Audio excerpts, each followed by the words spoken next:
One night, one city.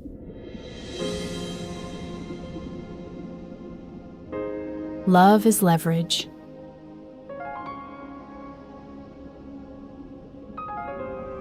No one is off limits. Choices have consequences. No more half measures. Love or legacy. A Taste of Betrayal, Part 3 raises the stakes. Gala glamour, midnight deals, and a final confrontation that will decide everything. A gala of glass and shadows. Elise stood in front of the mirror and barely recognized herself. The emerald gown draped over her curves like liquid silk, the deep green catching the light with every breath she took. Soft curls framed her face. A hint of shimmer warmed her eyelids. Diamond studs, Kim's unexpected gift from the Modu staff, sparkled against her skin. She smoothed a hand over the fabric, inhaling deeply. Tonight mattered. Not just for Modu, not just for Kim, for her. The sleek black sedan glided to a stop in front of her apartment building, its polished surface reflecting the glow of Seoul's city lights. A discreet gold emblem on the door marked it as part of the Cultural Advancement Gala's official fleet, reserved for VIP contributors and distinguished guests. The driver stepped out with smooth precision, adjusting the cuffs of his suit before offering a respectful bow. "Miss Thibodeau?" he asked. His accent was crisp, professional. Elise nodded, clutching the shawl draped over her arm. "Yes. The gala has sent me to take you to COEX." There was something deeply satisfying about that sentence. Not Park, not Hyun, not anyone assigned to control her movements. The gala. They wanted her. For her talent. For her work. She inhaled slowly, feeling her pulse steady beneath her skin. As the driver opened the door, Elise caught her reflection in a gleaming window, emerald gown cascading around her like silk poured over moonlight. The color made her skin glow, made her eyes stand out, made her look every bit like the woman she was becoming. A woman who belonged here. She gathered the fabric delicately and slid into the back seat. The cushions enveloped her in luxury, and soft instrumental music played through the speakers. A quiet, elegant welcome. The driver closed the door, sealing her inside with a muted thump. The city passed in luminous streaks, neon blues, brilliant pinks, warm golds blending together. Seoul, alive and humming, stretched wide beneath the night sky. She caught sight of one plainclothes guard at the end of the street, clearly unsure whether to tail her. He didn't. Good. Park must have passed along the message. For the first time in what felt like forever, Elise breathed freely. The car wove smoothly through traffic, heading toward the massive, glittering structure of COEX. Banners fluttered along its facade, lights cascading like falling stars down the tall glass panels. As they approached the drop-off point, Elise saw other guests stepping out of limousines and chauffeured sedans, women in sweeping gowns, men in tuxedos, photographers capturing flashes of prestige. And for once, she didn't feel out of place. She felt ready. The driver came around and opened her door. "Have a wonderful evening, Miss Thibodeau." Elise stepped out, gown shimmering beneath the gala lights, chin lifted with quiet confidence. Tonight, she wasn't the woman hiding in someone else's world. She wasn't the voodoo queen whispered about in kitchens. She wasn't a witness, a liability, or a shadow. Tonight, she was the chef who created a menu worthy of Seoul's most elite event. And as she walked toward the entrance, her heart fluttering with a blend of nerves and pride, Elise knew one thing for certain. This part? This was hers. The COEX Convention Center glowed like a jeweled box. Glass facades reflected Seoul's neon skyline. Banners fluttered overhead announcing the Cultural Advancement Gala. Inside, the lobby buzzed with Seoul's elite. Politicians in tailored suits, celebrities shimmering in couture, donors and art patrons mingling beneath cascading floral installations.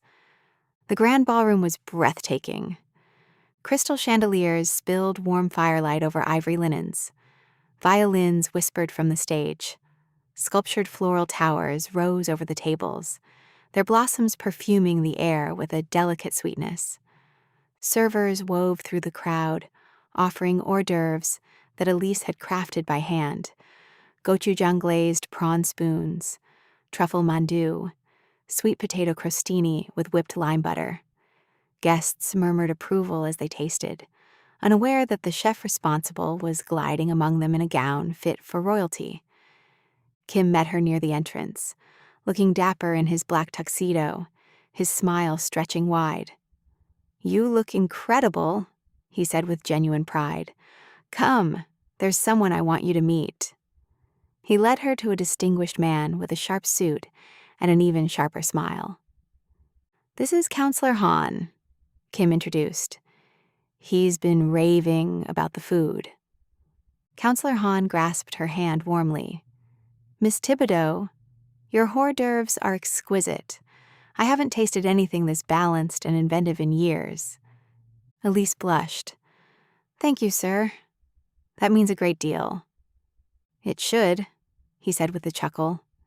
"Your work tonight is exceptional." "Indeed," came a smooth, familiar voice behind her. "Modu always delivers." Elise froze. The government official brightened. "Ah, Chairman Kang, good to see you." Hyun stepped forward, impossibly elegant in a black tux, the silk lapels catching the light. His hair was styled back, his expression polite, unreadable. "Chairman Kang has been a vital contributor to the Korean Arts Endowment," Counselor Han said warmly, "and a major donor for tonight's gala." Elise felt her breath hitch. Kim grinned, clapping Taehyun's shoulder. "We know Chairman Kang well. He's been a loyal guest at Modu." Taehyun smiled, warm and diplomatic.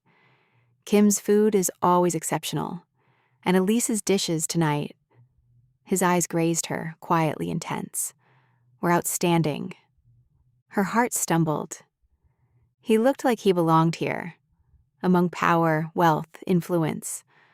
A far cry from the man who had once hidden her in his penthouse.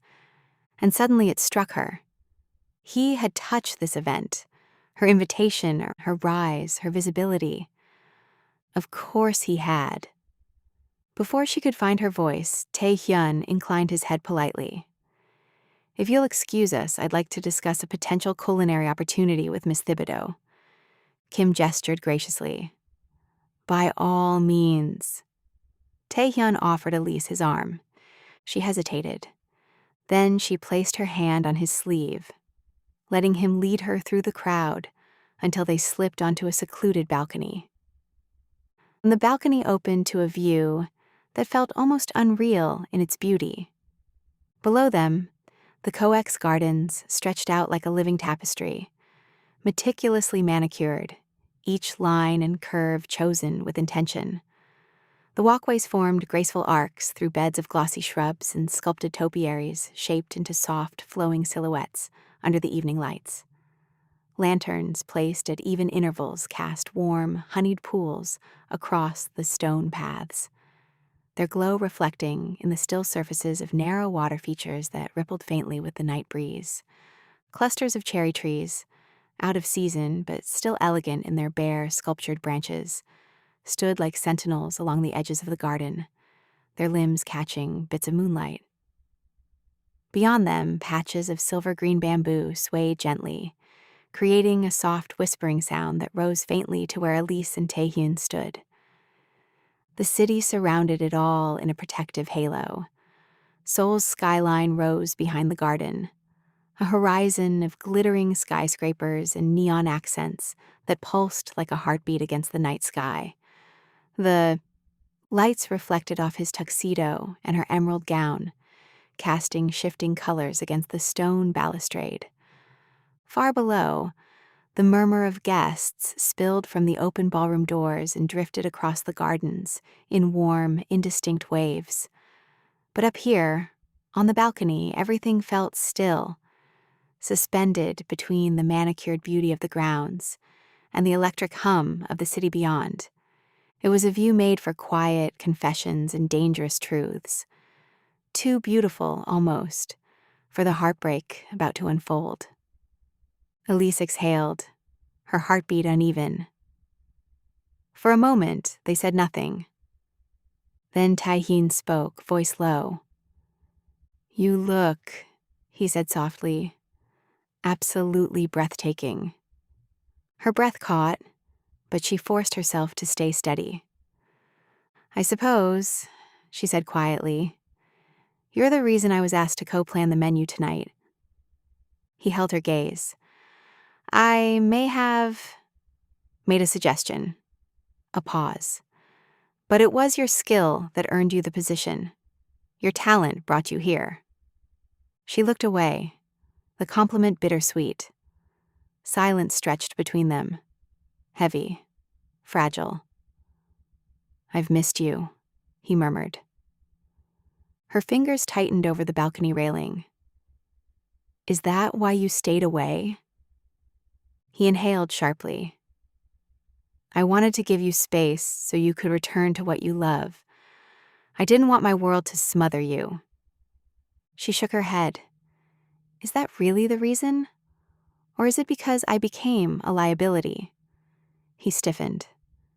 "Elise, I heard you," she whispered. "That night, I heard what Park said." His jaw tensed. Regret flickered. She swallowed hard.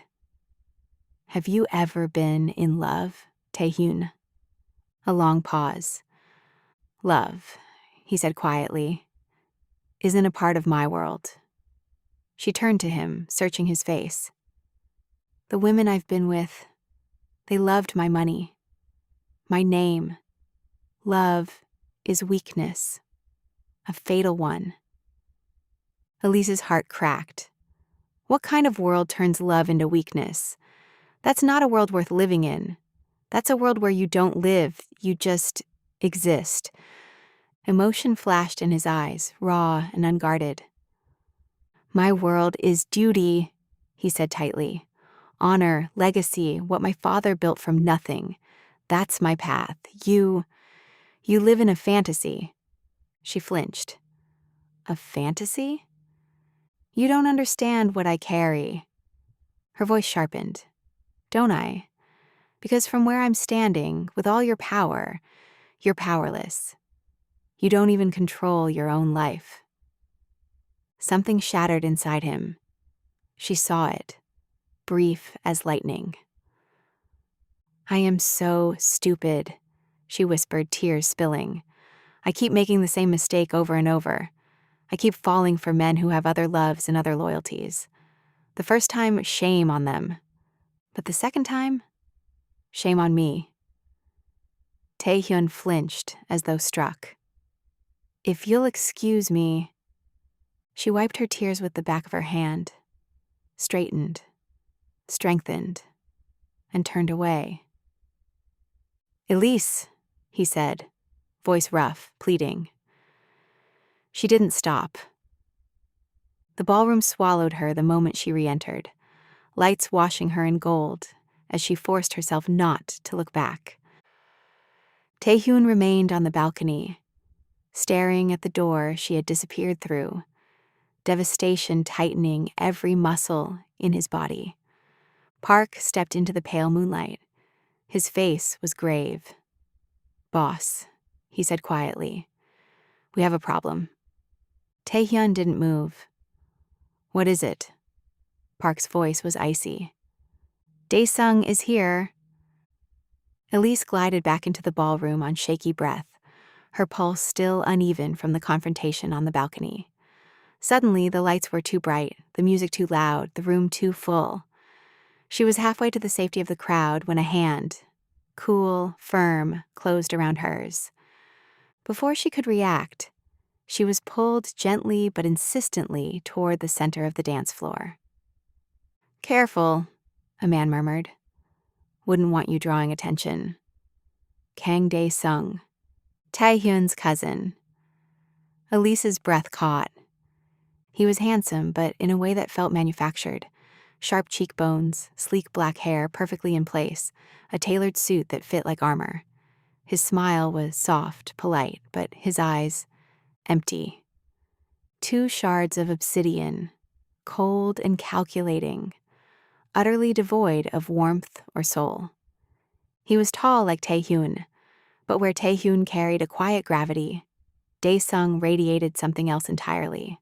Malice, the unsettling stillness of a predator who enjoys the moment right before the strike. His hand shifted to her waist, guiding her into the dance. Elise stiffened instantly. On the periphery of her vision, she saw Kim pause, following her with his eyes. Whatever conversation he'd been engrossed in, forgotten about, as he recognized who was beside her. For a second, their gazes met, his concerned with her fearful one. But she shook her head, warning him not to intervene. "Relax," Dae-sung said lightly, as if sharing an inside joke. "This is a gala, not the place to make a scene." She swallowed hard. The music swelled. Couples spun gracefully around them, their soft laughter drifting in the air. From the outside, they must have looked like any other elegant pair gliding across the polished floor. But Elise's skin crawled under his touch. And then she saw him. Tae-hyun. Standing at the edge of the ballroom, Park at his side. Both men were motionless, watching. Taehyun's jaw was clenched so tightly she could see the tension from across the room. His eyes burned with something fierce and barely controlled. Park looked ready to intervene, but Taehyun lifted a hand, stopping him without a word. Dae-sung noticed. He chuckled quietly, leaning in close enough for Elise to feel his cold breath against her ear. "Oh, look," he murmured. "My dear cousin." Another soft, cruel laugh. "He may be besotted with you, Miss Thibodeau, but even he knows better than to disrupt a gala in front of government dignitaries." Elise kept her chin high, her expression cool despite the dread coiling in her stomach. She moved with him, graceful and composed, because showing fear felt like handing him a weapon. She fixed him with a steady gaze. "What do you want?" she said, voice calm, level, like speaking to a venomous snake she didn't dare provoke. He smiled, slow, calculating, as if he'd been waiting for her to ask exactly that. Dae-sung spun her smoothly, catching her back in his hold with disturbing ease.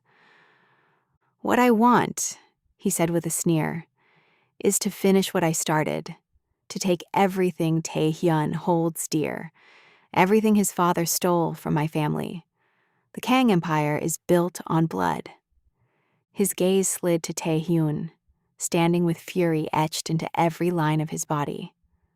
"But first," Dae-sung whispered, "I want him to see you with me." Her stomach twisted. "And yes," he added, voice dropping, "you will regret the day you ruined my little plan at Modu. I had everything in place, perfect. And then you," his eyes narrowed slightly, "you had to get involved." Elise stiffened. "You have no idea," he murmured, "what kind of monster you're dealing with." She forced her voice to remain steady. "You tried to poison your own flesh and blood. I think I do." Another soft, indulgent chuckle. Dae-sung leaned in. He brushed her cheek with his fingers, sending a shiver of revulsion down her spine. Tae-hyun's visceral reaction to touching her cheek caused a smirk to form on his lips. His whisper was like poison in her ears. "You think he's noble? Protective? You have no idea what he's done, what he will do. Tae-hyun enjoys violence. I've watched his father break men, and he is just like him. Another chill crawled down her spine. Elise allowed Dae-sung to lead her around the ballroom floor as she pondered his words. How much of what he said was true? She caught sight of him again, his hawk's gaze riveted on them. Elise looked at the man she'd shared a penthouse apartment with as though he were a stranger. For weeks, she had come to know the quiet, attentive side of him, the man who'd made certain she never walked into danger alone, who listened more than he spoke, the man whose rare smiles felt like precious gifts. But standing across the ballroom now, motionless and watchful, he looked different, dangerous. She thought of the way everyone deferred to him without question, the way Park had stopped at a single gesture, the way Dae-sung, a man who seemed to fear nothing, kept glancing toward him with equal parts amusement and caution. How much of Tae-hyun did she truly know? The realization unsettled her more than she cared to admit. The thought barely formed before Dae-sung's fingers tightened at her waist, and that frightened her far more than anything Dae-sung had said. Dae-sung grinned at the effect his words had on her. He savored the taste of her fear. The orchestra swelled around them, strings climbing into something elegant and haunting while crystal chandeliers bathed the ballroom in gold. To everyone watching, they were beautiful, graceful partners moving in perfect rhythm. Only Elise could feel the threat beneath it. You should ask him what happens to people who betray him. Elise refused to flinch. You're trying very hard to make me afraid of him. His smile sharpened. No, he said softly. I'm trying to decide whether to feel sorry for you. He spun her again, closer this time, invading the space she desperately wanted back. You think men like us become powerful by being good? His voice lowered to silk over steel. You think Tae-hyun survived because he's honorable? Across the ballroom, Tae-hyun had moved. Not much. Just enough. A single step off the perimeter. But it changed the air. Even from across the room, Elise could feel it, that terrible stillness radiating from him. Park stood rigid beside him, speaking low, urgent words Elise couldn't hear. Tae-hyun ignored him. His eyes never left Dae-sung, never left her. Dae-sung noticed too. His mouth curled. There he is, he mused. Look at him. He tilted his head faintly toward Tae-hyun. He's counting. Elise's brow furrowed. Counting what? How many more seconds he can tolerate me touching you before diplomacy stops mattering? The words landed like ice. Her pulse stumbled. Because he wasn't taunting. He sounded delighted. Dae-sung leaned closer. You should know something about my cousin. His voice dropped to a whisper meant only for her. He was always better at violence than I was. Elise held his gaze. You expect me to believe that? No. He smiled again. I expect you to notice. And suddenly, she did. Tae-hyun's expression hadn't changed. That was what unsettled her. No shouting, no storming across the floor, no visible rage. Just absolute control. The kind that looked frighteningly close to snapping. He was a bowstring pulled taut stretch to capacity, and if the tension that held his body rigid snapped. The musicians turned into the final movement of the dance. Dae-sung exhaled slowly, almost regretfully. Unfortunately, he said, we're nearly out of time for tonight. His fingers brushed the bare skin of her collarbone. A deliberate trespass. Tae-hyun always destroys what he loves, trying to protect it. His gaze flicked toward his cousin again. Watch closely, Elise. You're about to learn who he really is. The song ended. Applause rippled politely through the ballroom. And before Elise could step back, a hand closed around Daesung's wrist. Firm, immovable. The temperature in the room seemed to drop. Tae-hyun stood beside them, silent, perfectly composed. But his eyes, God, they were cold, not angry, not furious. Cold in a way that felt infinitely worse. They promised violence, threatened harm like darkness that snuffed out light. His voice, when it came, was quiet enough that only the three of them could hear. "You've had your dance," he said. "Let her go." "Tae-hyun," Elise warned softly. Her hand lifted and came to rest on his chest. She could feel the beat of his heart hammering away. The sound of her voice seemed to bring him out of his deadly focus on his cousin and back into the present, where curious eyes were starting to be drawn to them like a magnet. Tae-hyun released Daesung's wrist. Having achieved his goal, Daesung melted into the crowd, leaving Tae-hyun and Elise standing on the edge of the ballroom floor. Unanswered questions. The silence in the car was thick enough to touch. Elise sat gazing out of the passenger window as streetlights flickered across her gown like passing ghosts. Her pulse was unsteady from Kang Daesung's touch, and even worse, his poisonous words. Tae-hyun drove himself tonight. Park was nowhere in sight. His hands gripped the steering wheel, knuckles pale, jaw tight enough to crack stone. He hadn't said a word since they left Coex. Neither had she. Instead, she turned Daesung's words over and over in her mind, rotating them this way and that, as if his veiled threats and hints were a puzzle that would unravel once she found the loose thread. "He was always better at violence than I was." That line lingered. She remembered the way he'd looked at her tonight, out on the balcony. The way he drank in the sight of her as though the weeks they'd spent apart had left him parched and brittle.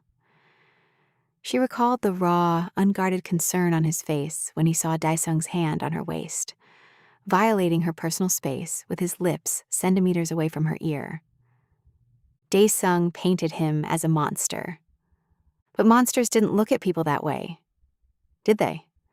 Still, she couldn't forget the way his entire body seemed poised for violence. His dark eyes had seemed to absorb the bright lights and glow with the promise of vengeance.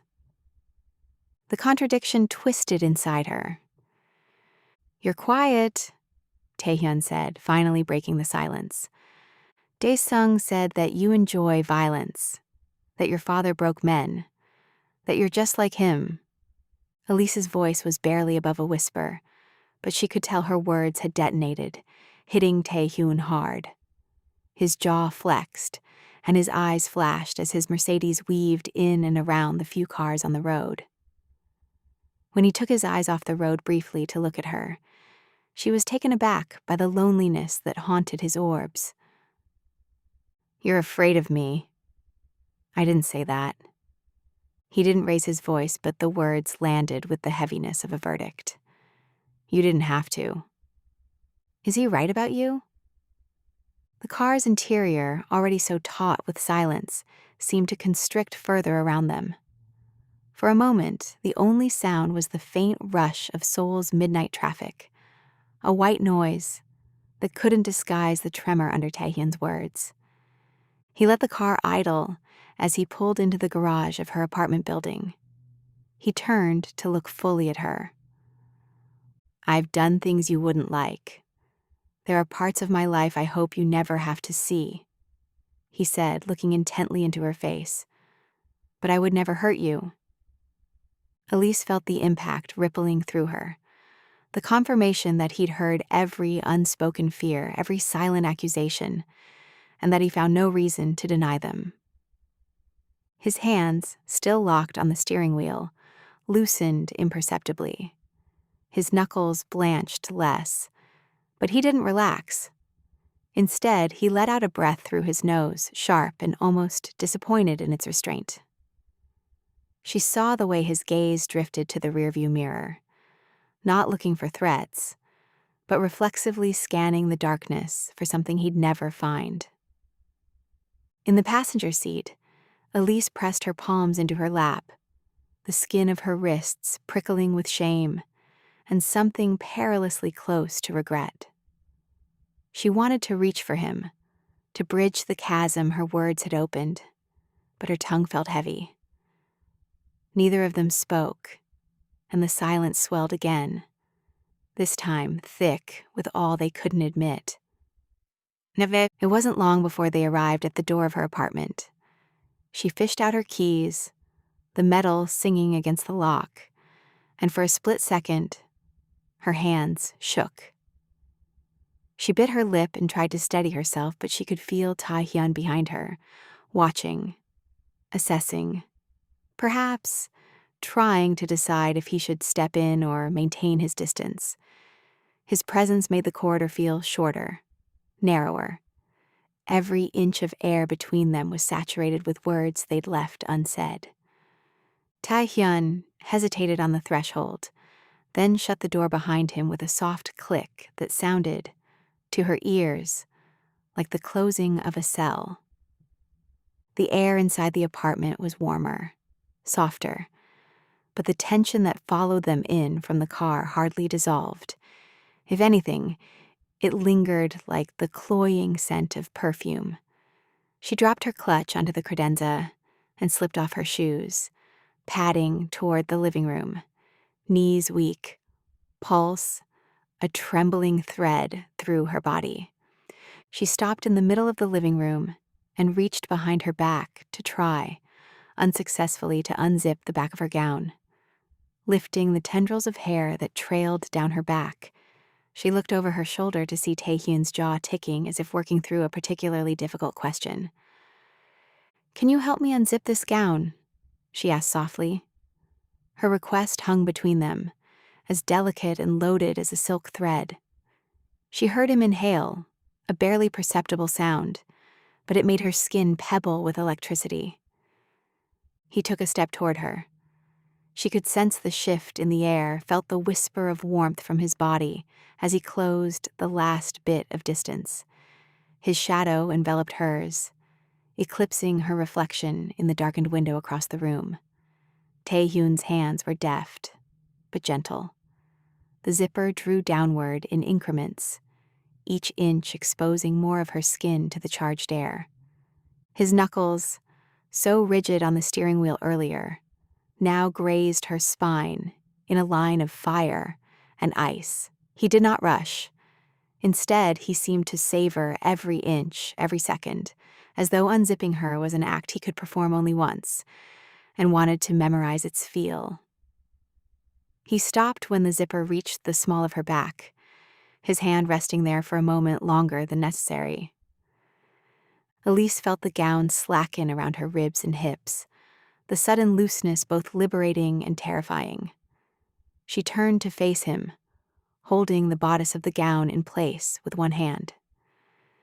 She waited for him to speak or move away, but he did neither. Instead, the silence grew molten.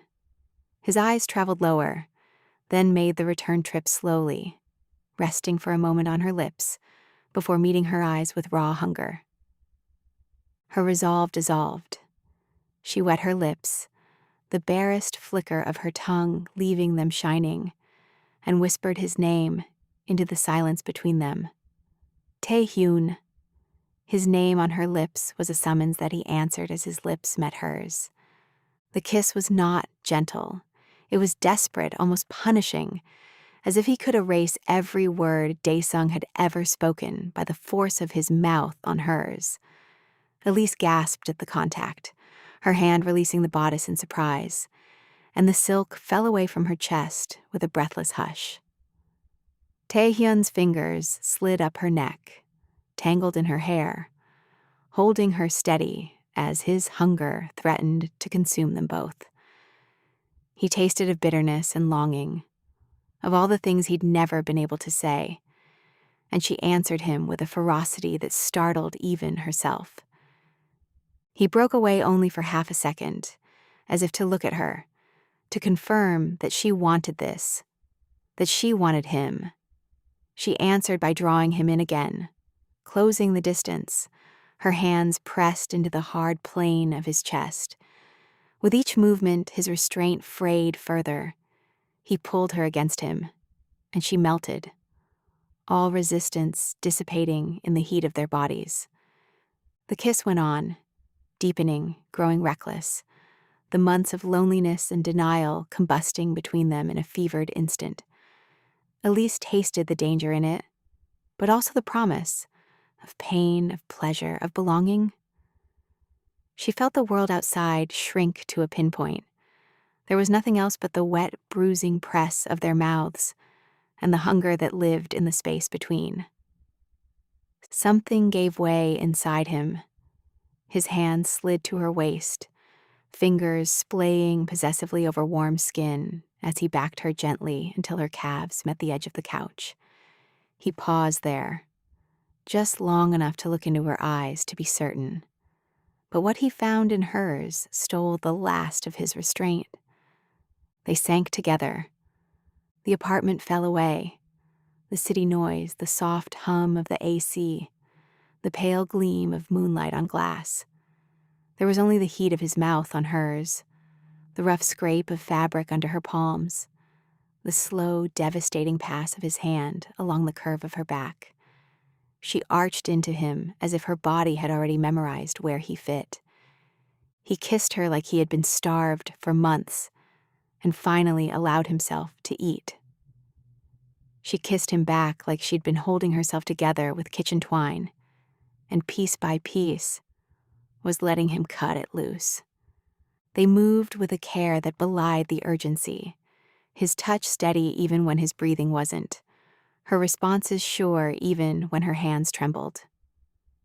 Silk whispered to the floor like rain. His jacket followed, buttons loosened. The distance they'd worn like armor unfastened with them. The rest was a blur and a brand and a letting go.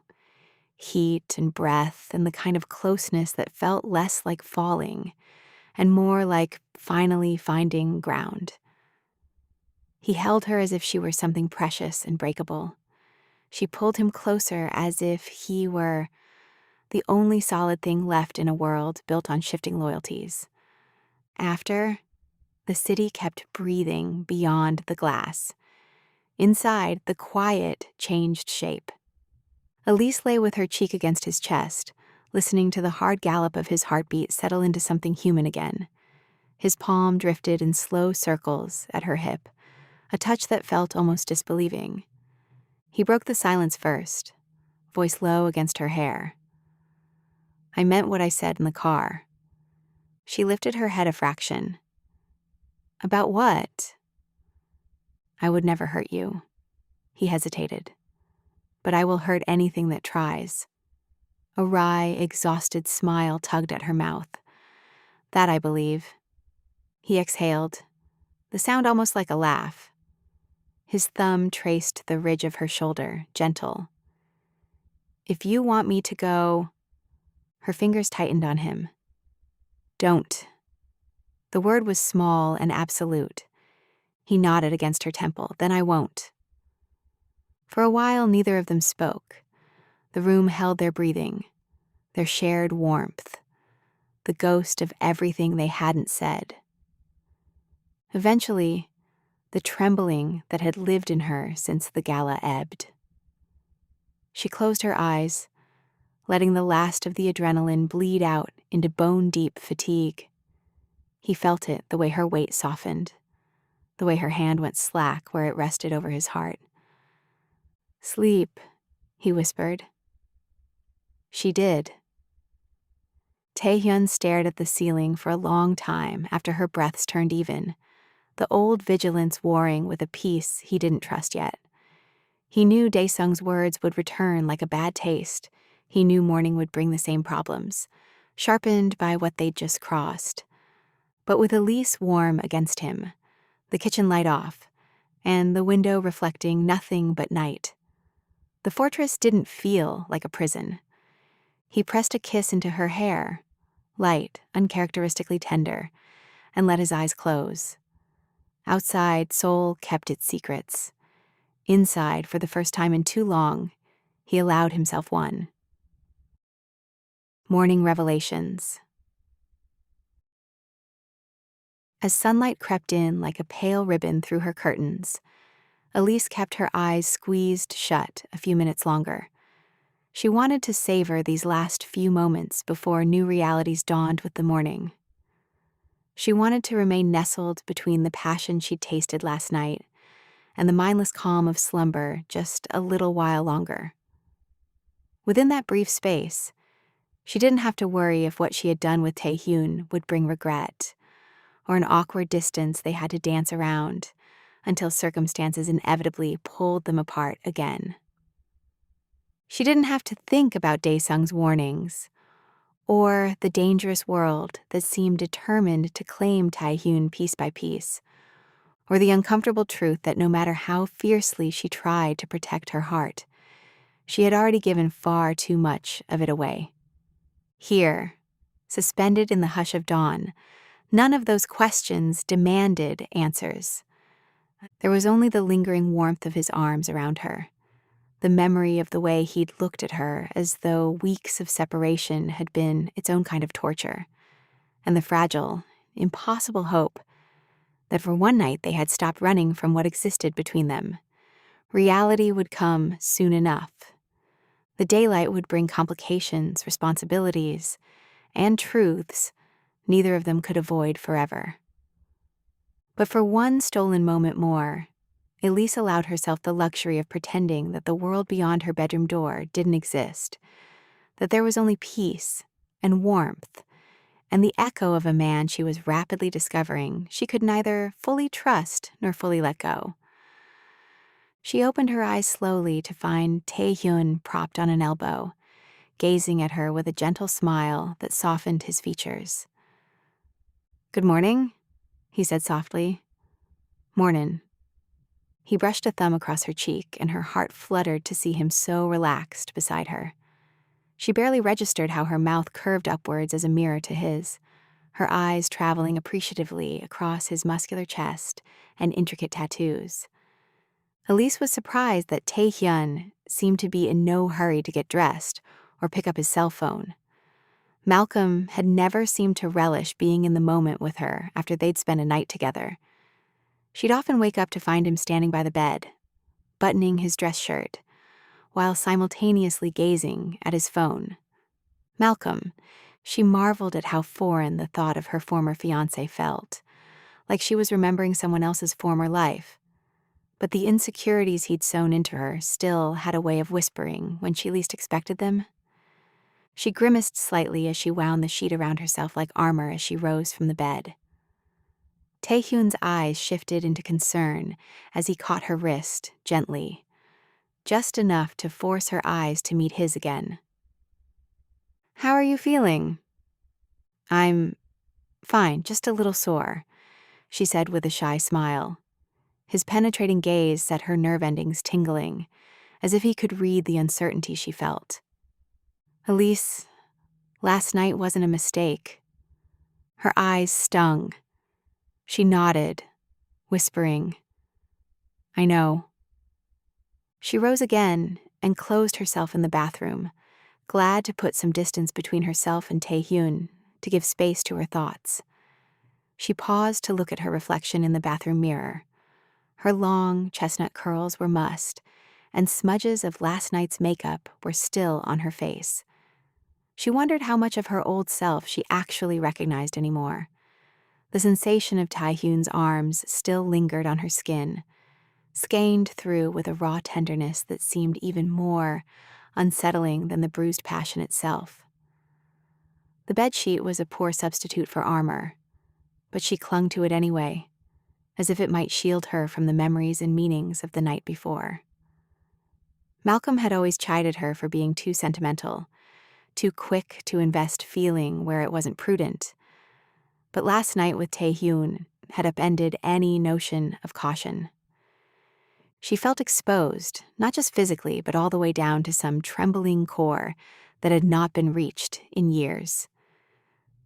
She closed her eyes and tried to imagine what Malcolm would say about her now, about the way she'd let herself be swept away by a man more dangerous than anyone she'd ever met, about the secrets and longing she'd bared without a second thought. The shame she expected didn't come. Instead, there was a strange, almost buoyant freedom. The Elise that Malcolm had loved, had tried to preserve as something delicate and unchanging, was gone, replaced by a woman who had chosen her own risks. She wasn't sure what to make of that revelation, but she could feel it humming, electric and unfamiliar beneath her skin. Elise walked into the kitchen and leaned against the refrigerator, admiring the sight of Hyun wearing only his tuxedo pants, his chiseled pecs, and tight abs on full display as he reached into the cabinet and pulled out the coffee. He glanced over his shoulder, the ghost of a smile touching his mouth when he caught her looking. He set the tin on the counter and reached for the kettle. "Coffee?" he asked, voice still husky with sleep. "Yes, please," she said, pushing off the fridge. "Strong." He measured grounds with careful fingers, as if precision here mattered as much as everywhere else in his life. She slipped past him to the pantry, pulling rice and a small pot. Their shoulders brushed. The charge was softer this morning, less like a spark, more like a hum. They fell into motion without speaking. He measured grounds. She rinsed rice until the water ran clear. He filled the kettle. She slid a pan on the burner and cracked eggs into a bowl. Oil bloomed. Coffee breathed into the room. Steam ribboned from the pot. When the rice hissed a little too sharply, Elise snapped the lid and dialed back the heat with a wince. Taehyun's mouth tugged, but he said nothing, only set 2 mugs near her elbow, and moved to plate as she swept soft curds of egg through warm vegetables. A few minutes later, they carried bowls to the small table by the window. They ate in quiet at first, chopsticks lifting, coffee cooling, morning creeping brighter along the sill. The last of the adrenaline drained, and with it the need to fill space. Elise set her chopsticks down. "My mother worked nights," she said, voice low. "Post office, single parent." She wrapped her hands around her mug. Most days I'd pass her on the porch, me coming home from school, her heading out. Dinner became my job. My way of saying, "I see you, I've got you." He watched her gently, not reaching, not pressing. "I used to sit with Kim's grandmother," she went on, a small smile ghosting across her face. "She'd give me a stool and a knife and let me ruin scallions until I learned not to. I loved the certainty of it. If you treat things right, they become what you want. If you mess up, you try again." A breath. "My father left when I was 2. I don't remember him. My mom..." She stopped, swallowed. "She had a heart attack a few years ago, fast, clean. I still set the table sometimes like she's about to come through the door." Silence held for a beat, not heavy, respectful. "She'd be proud of you," he said at last. No embellishment, just fact. Elise blinked hard and nodded. "I like thinking that." He took another bite, gaze tipping toward the window. She followed it, then back to him, the question on her tongue pausing when she saw the way his shoulders tightened, the way his hand curled around his mug as if to anchor something that wanted to drift. "I was going to ask about your parents," she said softer, "but we don't have to do that today." The tension in his jaw eased a fraction. "Another day," he agreed, "when it isn't someone else's weapon." They ate a little more, The room warmed with the ordinary. Outside, a scooter buzzed down the street. Somewhere above, a neighbor's radio murmured awake. Elise huffed a quiet laugh at herself. For the record, I can braise for 8 hours without blinking, but rice still bullies me. I noticed, he said, the corner of his mouth flicking. I turned the flame down when you weren't looking. She shook her head, smiling. Saboteur. Protector, he countered, and it wasn't a joke. The word settled. Something in her chest loosened. They finished, and he rose to take the bowls to the sink. She stood too, but he shook his head and nudged her back into the chair with a light touch at her shoulder. No command in it, just care. He rinsed and set them in the rack. The easy domesticity felt new and steadying. When he returned to the table, he didn't sit. He rested a hand on the back of her chair, eyes searching her face. Not for answers, but for temperature. If you need me gone, he said quietly, tell me. She looked up at him for a long second, then slid her palm over the back of his hand. No, she said. Stay. For coffee, for this. The distance between them collapsed in a blink. Elise barely had a moment to react. His hand settled on the back of her chair, then her waist, warm and sure. She tipped her face up, pulse pattering in a hush she felt in her teeth. Hyun lowered his head and kissed her. Soft at first, almost deferential. And she tasted the ginger and heat from their meal, the faint metallic tang of nerves beneath it. Elise opened to him, or maybe he was the one who came undone, his composure sliding off in increments as the kiss deepened. Not desperate, but insistent, as if he meant to memorize her taste. He pulled her gently to her feet. The chair rattled as it skidded back. She wrapped her arms around his neck, letting him steady her, and he kissed her harder. He walked her backward a step at a time, slow enough to ask with his hands what he'd already asked with words. She answered with the tilt of her chin, the press of her mouth, the way her fingers slid into his hair and held. They drifted out of the kitchen, past the small table with 2 cooling mugs, past the slice of morning widening at the window. The apartment seemed to narrow around them into a corridor of soft light and breath. He kissed her between steps, at the corner of her mouth, along her jaw, once at the pulse in her throat, and each time she stopped long enough to feel it, to give something back. At the bedroom door, he paused, one palm braced beside her head. He searched her face again, the question there, even if he didn't speak it. Elise nodded, the motion tiny and certain. Yes. His exhale trembled, almost imperceptibly, and then they were inside, cool sheets, the faint citrus of her soap, the distant city thinning to a hush. He guided her down with a tenderness that surprised them both, as if the night had burned out what was brittle and left only what could bend. They didn't rush. The rhythm they'd found in the kitchen followed them here. Give, then take, ask, then answer, until the edges of the room blurred, and the space between heartbeats felt like an answer of its own. Later, with the light higher at the window and the world pressing in only at the edges, he lay on his side and watched the way her lashes cast small shadows on her cheek.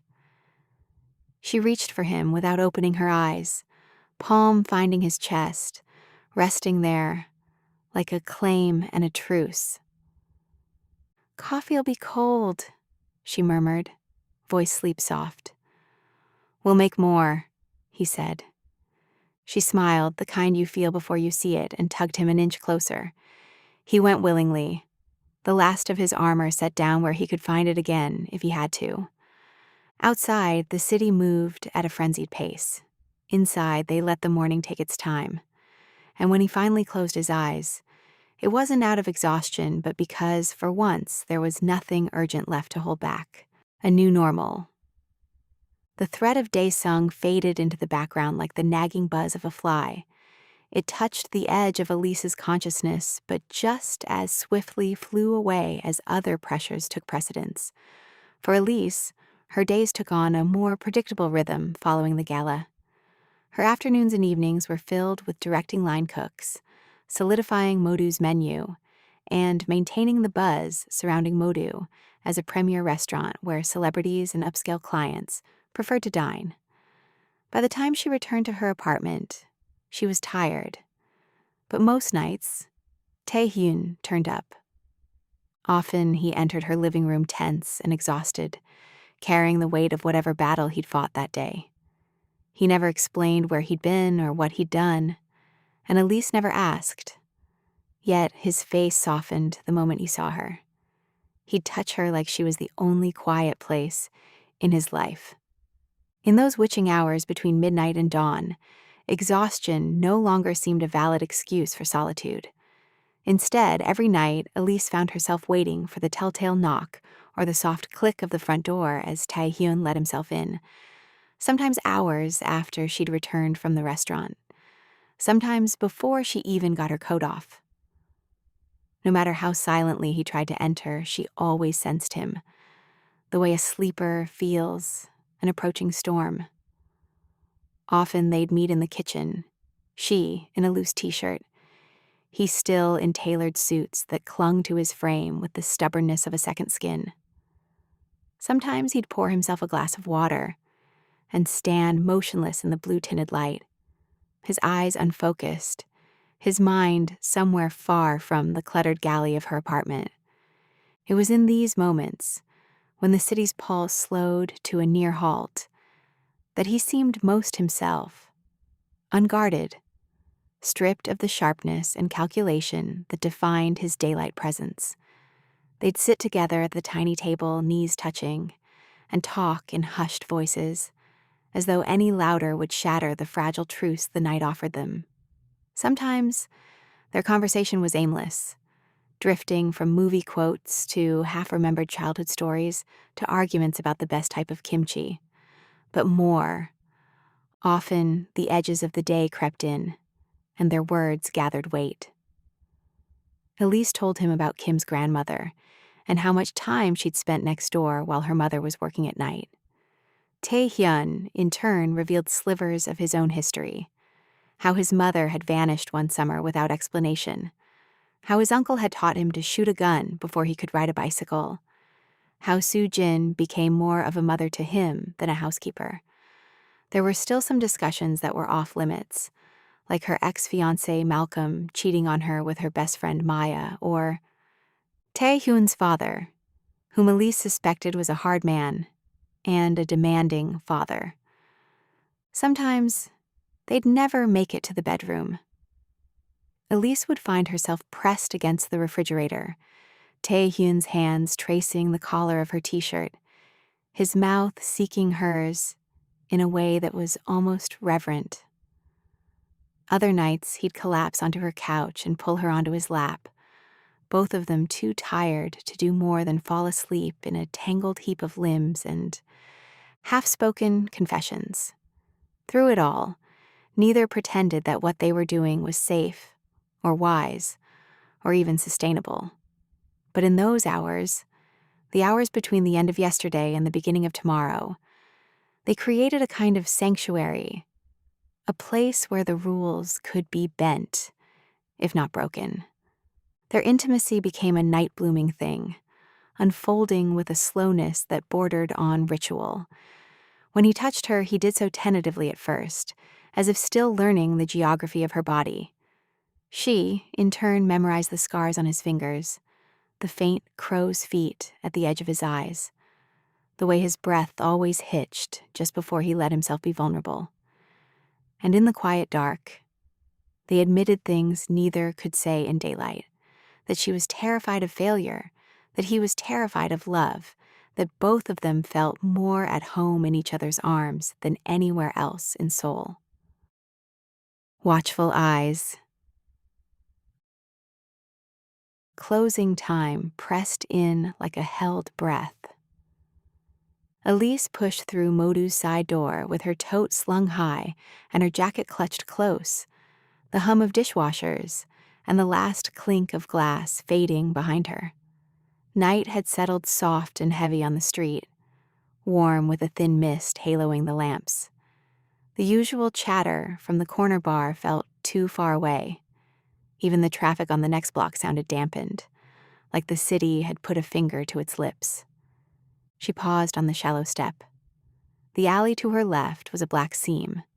The lobby window to her right threw a pale rectangle on the sidewalk. Inside, 2 diners lingered. Too polished for this hour, their conversation charitably quiet, their eyes not. One of them looked up as if by accident and held her gaze a second longer than manners allowed.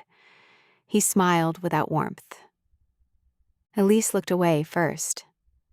Footsteps clicked somewhere behind her, measured, unhurried.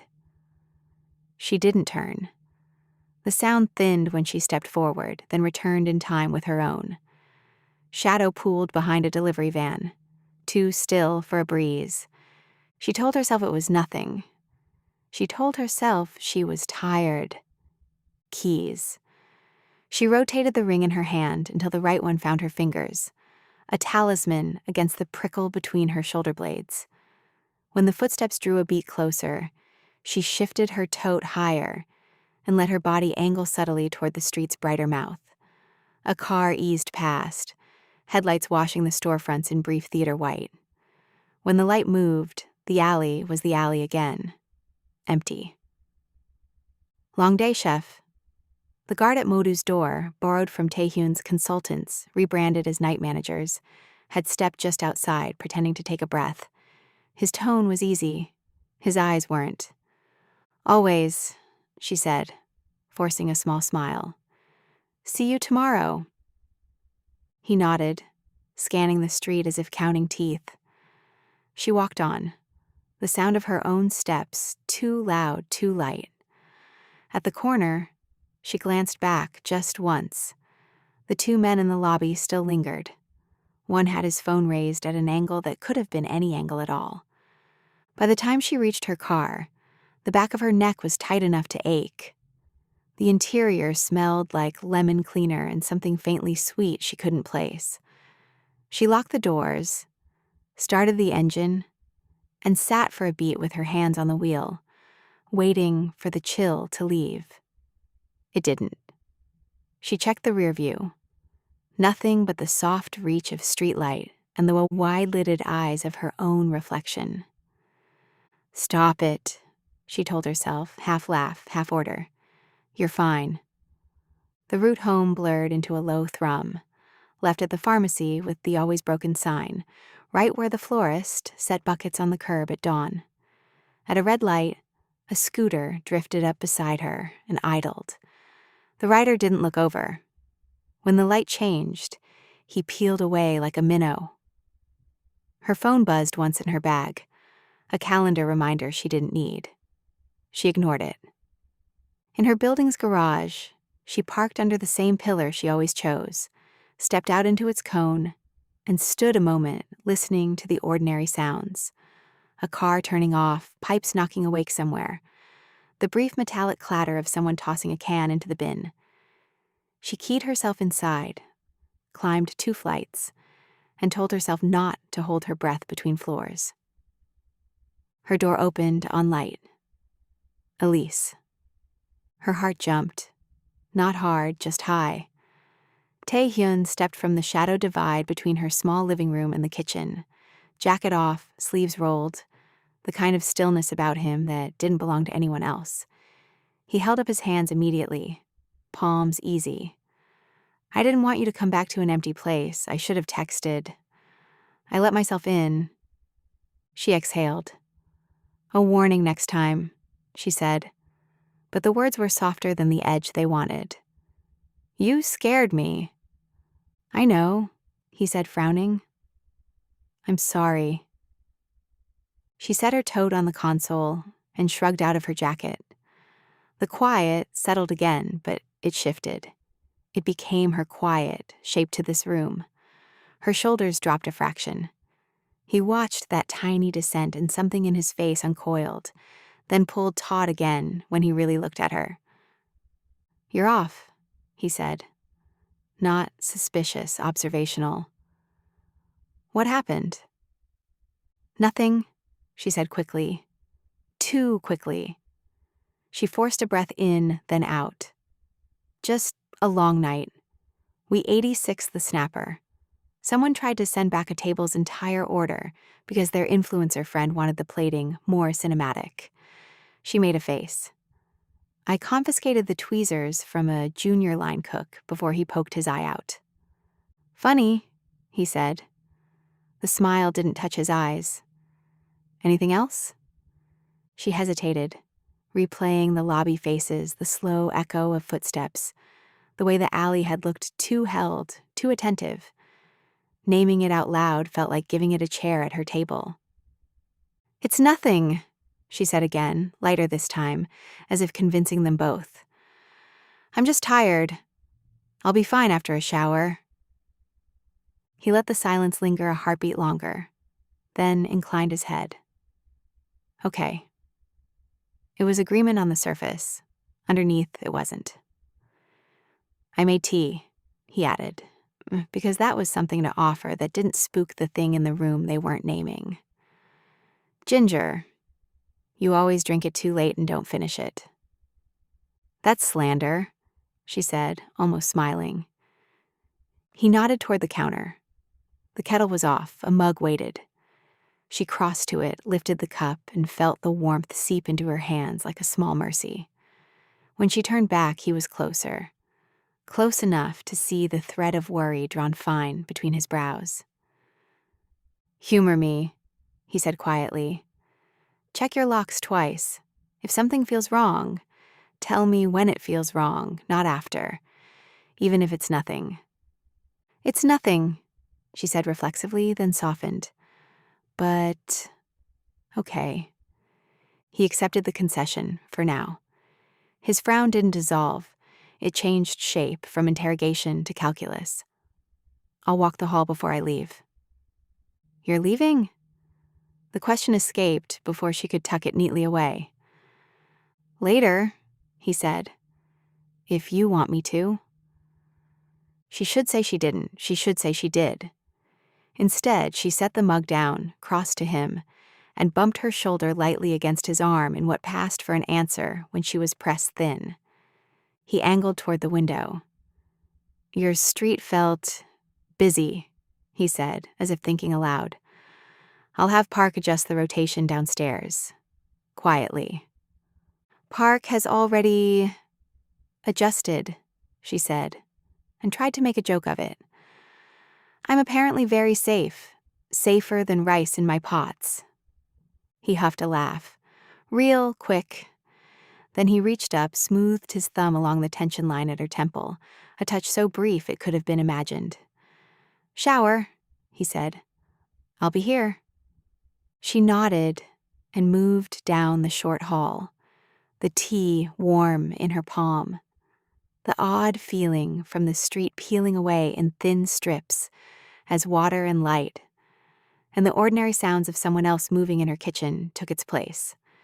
In the living room, he went to the window and looked out without really looking, counting seconds between passing cars, the length of a scooter's engine whine, the intervals at which the elevator sighed.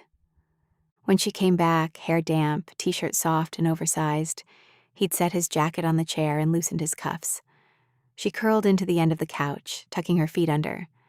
He took the other end, not quite touching, close enough. "You're sure you're fine?" he said one more time. Because where she was concerned, he had learned to prefer certainty over comfort. "I'm sure," she said, and for tonight, the word held. He filed away the other truth. Her too quick blink, the way she'd scanned her own doorway as if something might have shifted an inch while she'd been gone. He let it go, the way you let go of a knot you plan to return to with a better tool. They talked about little things until the room remembered how to be easy. Tomorrow's produce delivery, Soo Jin's complaint that ginger prices were an insult, the ridiculousness of plated, cinematic foam. When she yawned, he stood. "I'll lock behind me," he said. She hesitated, then shook her head. "Stay until I fall asleep." A small shrug. "For this."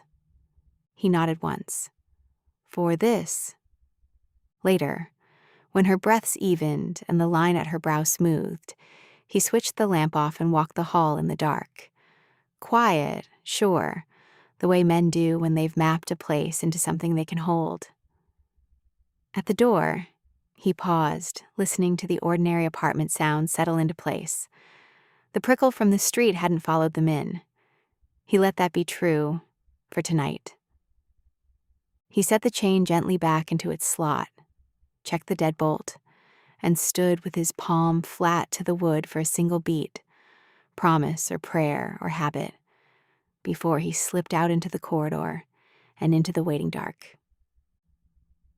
The next evening, Elise walked into a hive of activity in Modu's kitchen.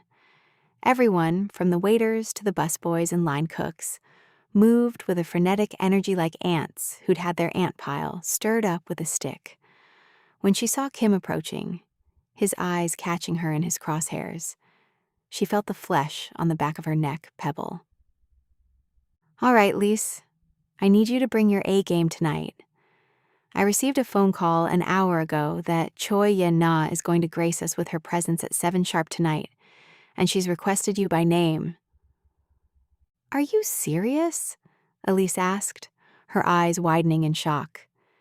"Yes, and she's bringing her entourage with her.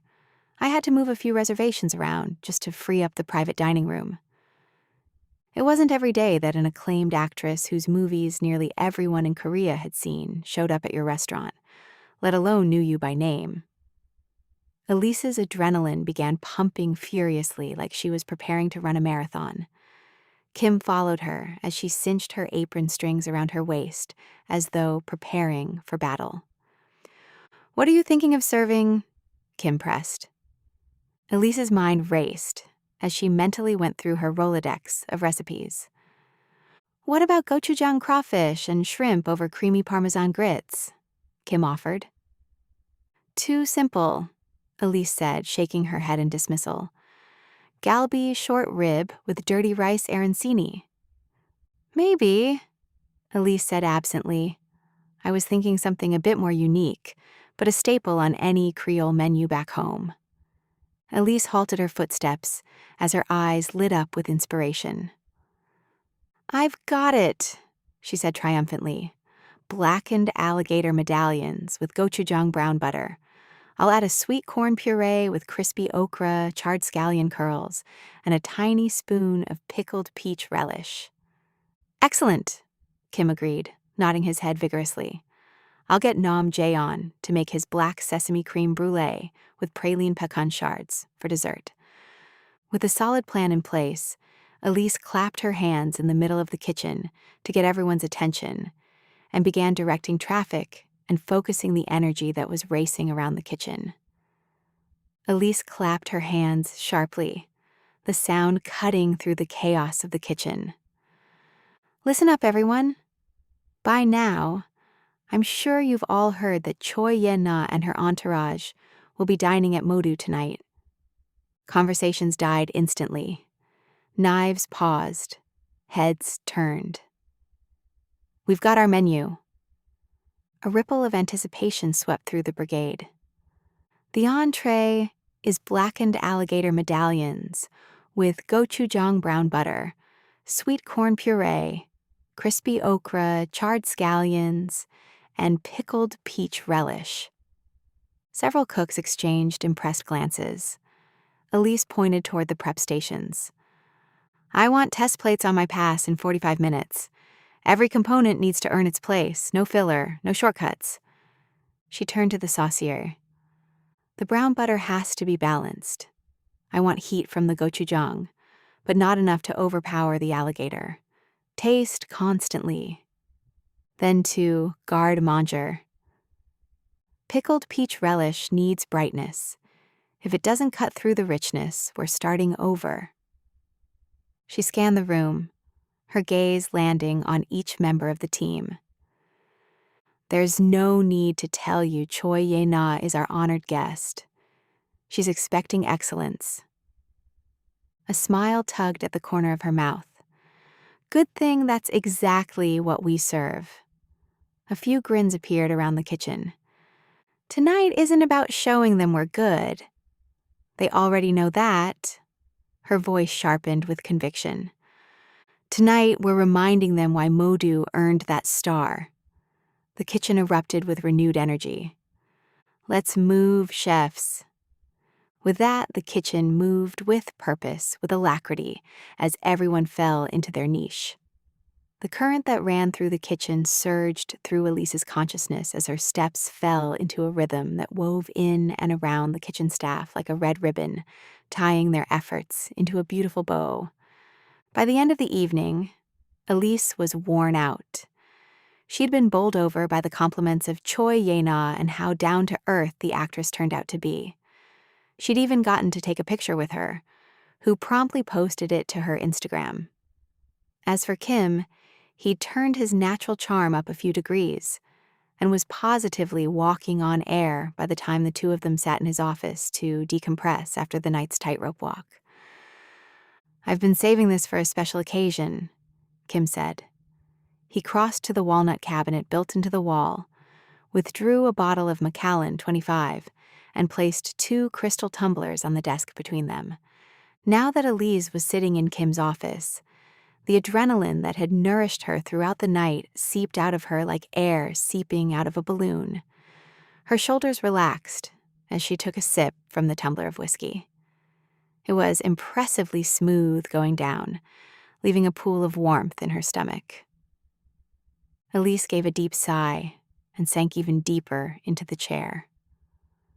Tonight was magical, but I'm glad to be at the end of it. You and the Modu crew brought it tonight, Lise. Thank you. Elise lifted her glass before taking another sip.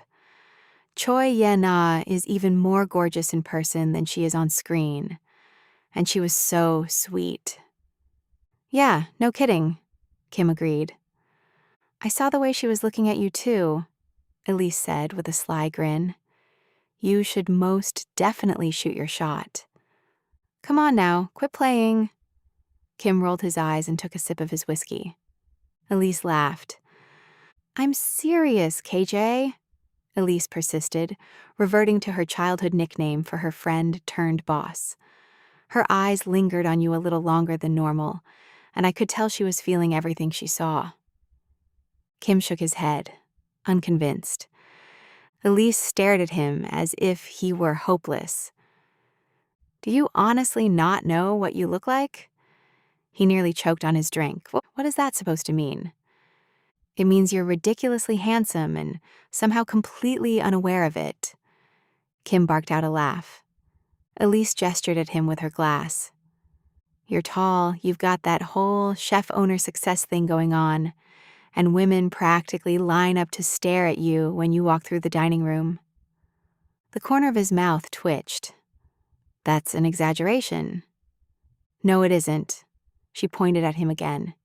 You have those stupid, perfect cheekbones, that jawline that belongs in a cologne ad, and that calm, mysterious look that makes women think they can fix whatever trauma you're hiding. Kim laughed harder. I don't have trauma. Every attractive man says that. His dark eyes sparkled with amusement as he leaned back in his chair. And here, I thought the Macallan was making you sentimental. The Macallan has nothing to do with it. Choi Ye-na looked at you like she was deciding whether to ask for your number or your hand in marriage. Their banter was cut short when Kim's door opened to admit one of the waitstaff, Min-jun, gripping a scrap of paper. The waiter looked a bit shell-shocked. His eyes slightly widened, a tremble in his hand. Boss, I hate to interrupt, but this order came from a man in the private dining room. He said to give his order to Miss Thibodeau directly. I tried to tell him we were closing, but... The nervous waiter licked his lips. He insisted. Let me see that, Elise said, snatching the paper out of the trembling waiter's hands. When she saw what was written, she gasped. The words sent a shiver of fear down her spine. She felt like she'd been dunked in freezing cold water that temporarily paralyzed her. "What is it?" Kim got up from his desk to take the paper from her now nerveless fingers and read it. In bold, neat handwriting was the name of a dish that they'd permanently removed from the menu. Gochujang crawfish étouffée with garlic dirty rice. "Oh, hell no," Kim snapped, retreating to his desk again.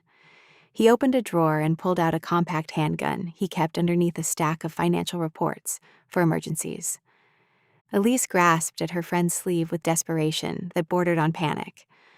"Kim, wait, please. Daesung is dangerous." Kim looked down at her. His almond eyes turned a shade darker as he ordered, "Stay here." The waiter, who'd come into the office trembling, was positively quaking in his shoes at the sight of Kim with a gun. He stepped aside and cowered in fear as Kim slipped out of the office. "Wait here. In this office, do not call the police until I tell you," Elise ordered, before she, too, slipped out. Violent negotiations. As Elise slipped into the hallway outside Kim's office, she noted with a shiver how quiet the restaurant had become. Too quiet. The hallway was bathed in shadow, and the usual hustle and bustle of waitstaff and busboys cleaning up and setting up for the next day was non-existent. What made her thrumming heart leap into her throat was the absence of any of the usual plainclothes restaurant security. Still, fear propelled her further down the hall, towards the private dining room with noiseless steps. Goosebumps pebbled her flesh as she pushed open the door to find the sum of her fears calmly seated at the head of the empty dining room table. Daesung stared at her as her eyes widened in terror. She took in the 4 well-dressed thugs standing like gargoyles in each corner of the room. Her breath stuttered when she caught sight of Kim, splayed out on the floor, his face pale a few feet away. "Oh God, Kim!" Elise screamed, racing to the floor at his side. The tears flowed and panic rose in Elise's chest, threatening to strangle her. "Kim!" she yelled again, frantically patting his cheek and feeling for a pulse. Kim's pulse was steady, even though he was unconscious. Daesung rose with a predator's grace, smooth, unhurried, savoring her fear. He loomed over her like a vampire, feeding off her terror. "What did you do to him, you bastard?" she yelled through the tears that were blurring her vision. "Don't worry," he said with a curve of his sneering lips. "Your boss is taking a little nap, while you and I discuss a few things. The conclusions we come to will determine whether his nap will be permanent or temporary." Quicker than Elise could react, Daesung gripped her hair mercilessly, forcing her to her feet.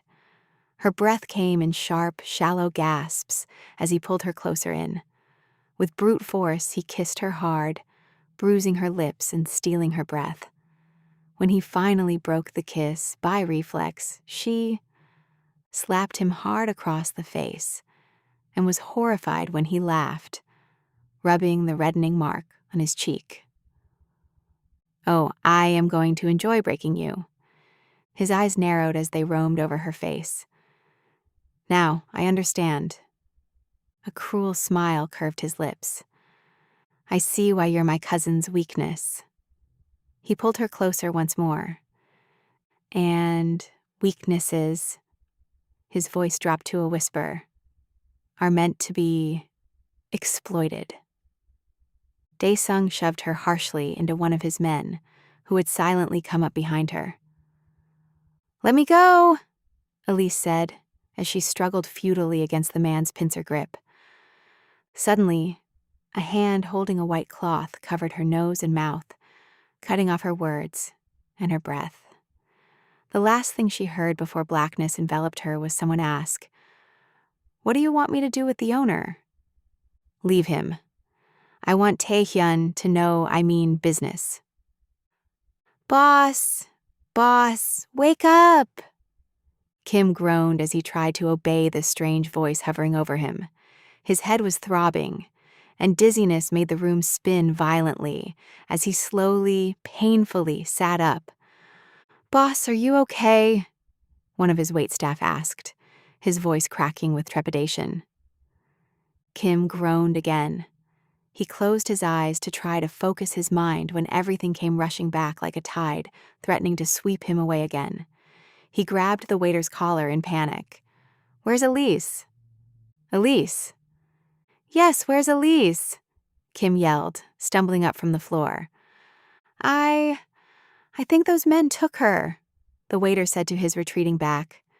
"She told me not to call the police, but don't you think we should now?" "No!" Kim bellowed over his shoulder. He shuffled down the hallway, having to grab the wall once as nausea overtook him, before he fell into his office door, twisting the knob and allowing the swing and his weight on it to propel him through the opening. He rifled through his drawer, his hands sweeping away papers, until he found his wallet and the card Hyun had given him months ago. Kim's hand shook as he pulled out his phone. He dialed the number he never thought he'd have to call. The second Taehyun answered, Kim's voice broke. "Taehyun, your cousin he's taken, Elise." On the other end of the line was silence, but not the empty kind. The lethal kind. The breath before explosion kind. "Taehyun," Kim whispered again. "Did you hear me?" A soft exhale. Sharp. Controlled. Deadly. "Yes," Taehyun answered, but his voice no longer sounded human. It vibrated low, with barely contained violence. "What happened?" Kim explained in a rush. "We were talking in my office when one of my waiters came in with a piece of paper saying someone in the private dining room insisted that Elise make a special order, even though we were closing. It was the same dish Daesung used to try to poison you. We removed it from our menu months ago. I took a gun and went to the private dining room. I told her to stay put in my office. They pistol whipped my ass, man. I was out. I woke up, and she was gone. They took her." "Park was supposed to have men on her," Taehyun interrupted, voice shaking now, not with fear, but rage. "Where were they?" Kim hesitated. "Taehyun," he whispered. "She told Park she didn't want to be protected anymore weeks ago." Silence again. But this time, something that sounded like glass shattered on the other end of the line. Taehyun's breath came in harshly over the line. "Park," Taehyun growled. "Get Park." Kim pulled the phone away as the sound of Taehyun's shouting tore through the speaker rage raw and uncontrolled. In the background, Park's voice answered faintly, confused. "What's?" "You left her exposed," Taehyun roared. "You let my cousin take her," Park stammered. "She said she insisted." "I don't give a shit what she said." Taehyun's voice could break bone. "I trusted you, and now she's gone." Kim heard Park's stunned silence. He heard Taehyun's breathing ragged, dangerous. He heard the man unraveling. And then Taehyun spoke again, quieter, but infinitely worse.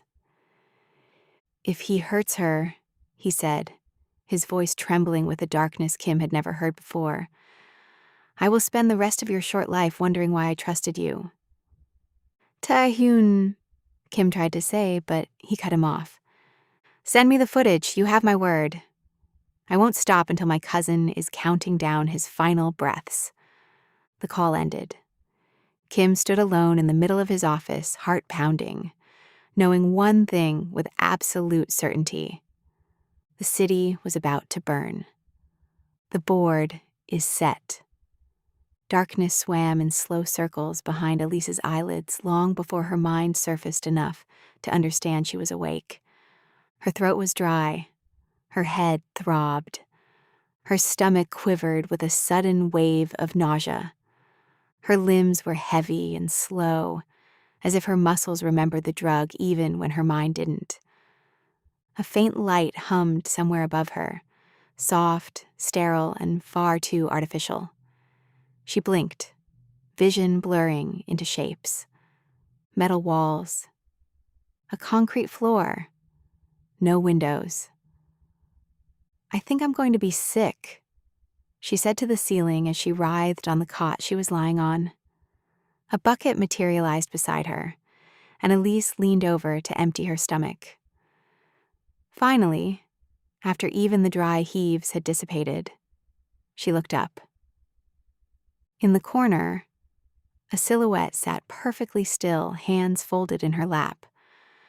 "Sujin," Elise whispered. The older woman stirred, lifting her head. Her eyes were red-rimmed, face pale with exhaustion. But when she saw Elise awake, relief washed over her features. "Elise," Sujin breathed, scooting closer. "Thank heaven." Elise tried to sit up, but the room tilted violently. Sujin supported her with gentle hands. "Slowly, dear. They drugged you. Where are we?" "The Kang estate," Sujin said in a low voice.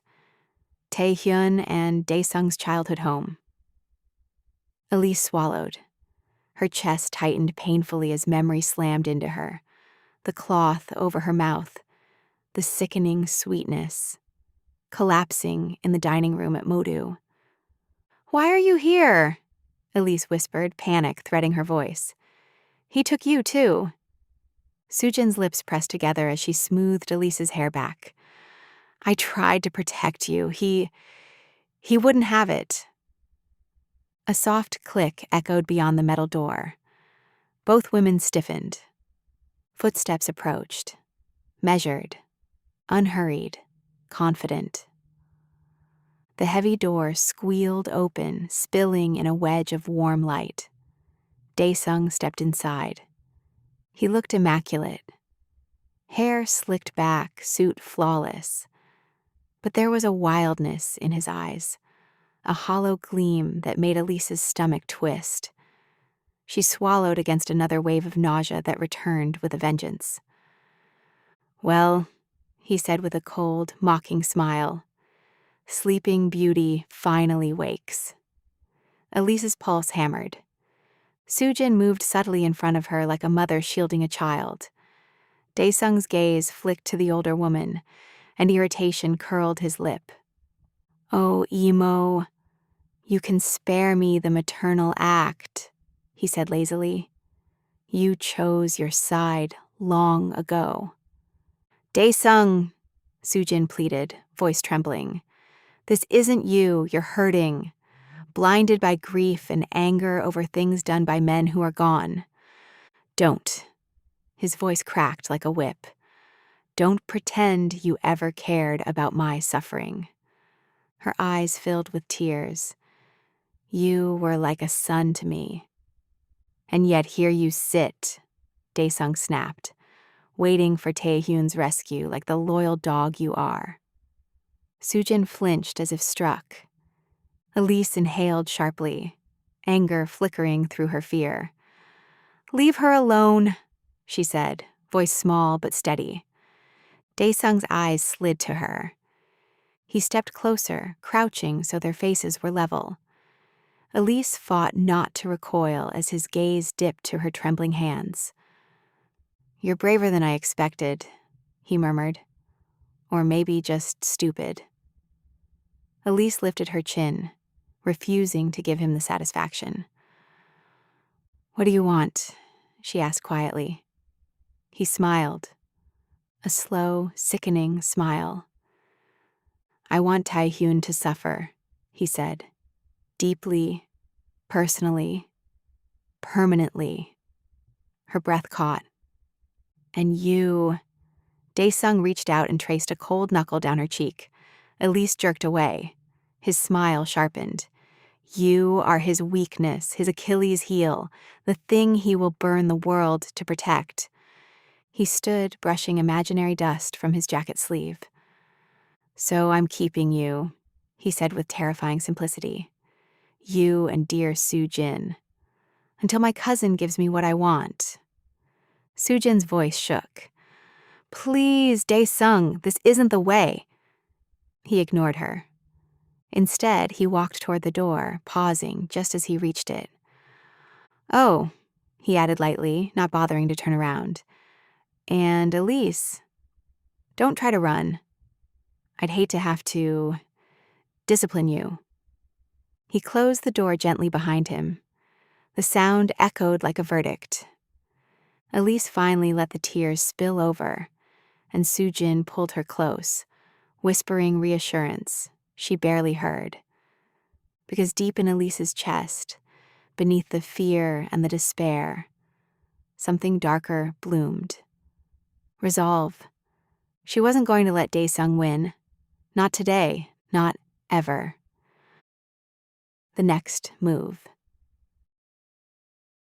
Tae-hyun walked to the center of the command floor like a storm breaking. Park's visage was equally as grim and determined as he strode in on his boss's heels. Tae-hyun pressed a button on the wall panel, and instantly, screens lit up around the room, showing maps of Seoul, traffic patterns, CCTV grids. The men gathered, forming a tight circle. Tae-hyun's voice cut through the air with deadly clarity.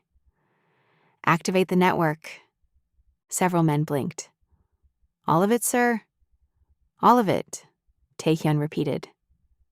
Park inhaled sharply. Activating the full network meant every informant, every paid police officer, every doorman, street vendor, and taxi driver on Tae-hyun's payroll, every satellite safe house, and every rival contact who owed him favors. In essence, they were going to scour the city. Pull feeds from traffic cams, Tae-hyun ordered. Run plates. Cross-reference every black van registered in the last month. Already on it, someone said, typing furiously. Wake the deep channels, Tae-hyun continued. The ones who track movement in the underground routes and ports. Another nod. And listen closely, Tae-hyun said, voice dropping. Anyone in the organization who is loyal to my cousin, anyone will be removed, permanently. A tense silence fell. Park stared at him.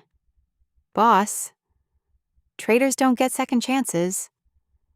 Tae-hyun's gaze was far away, as if replaying Elise collapsing in front of.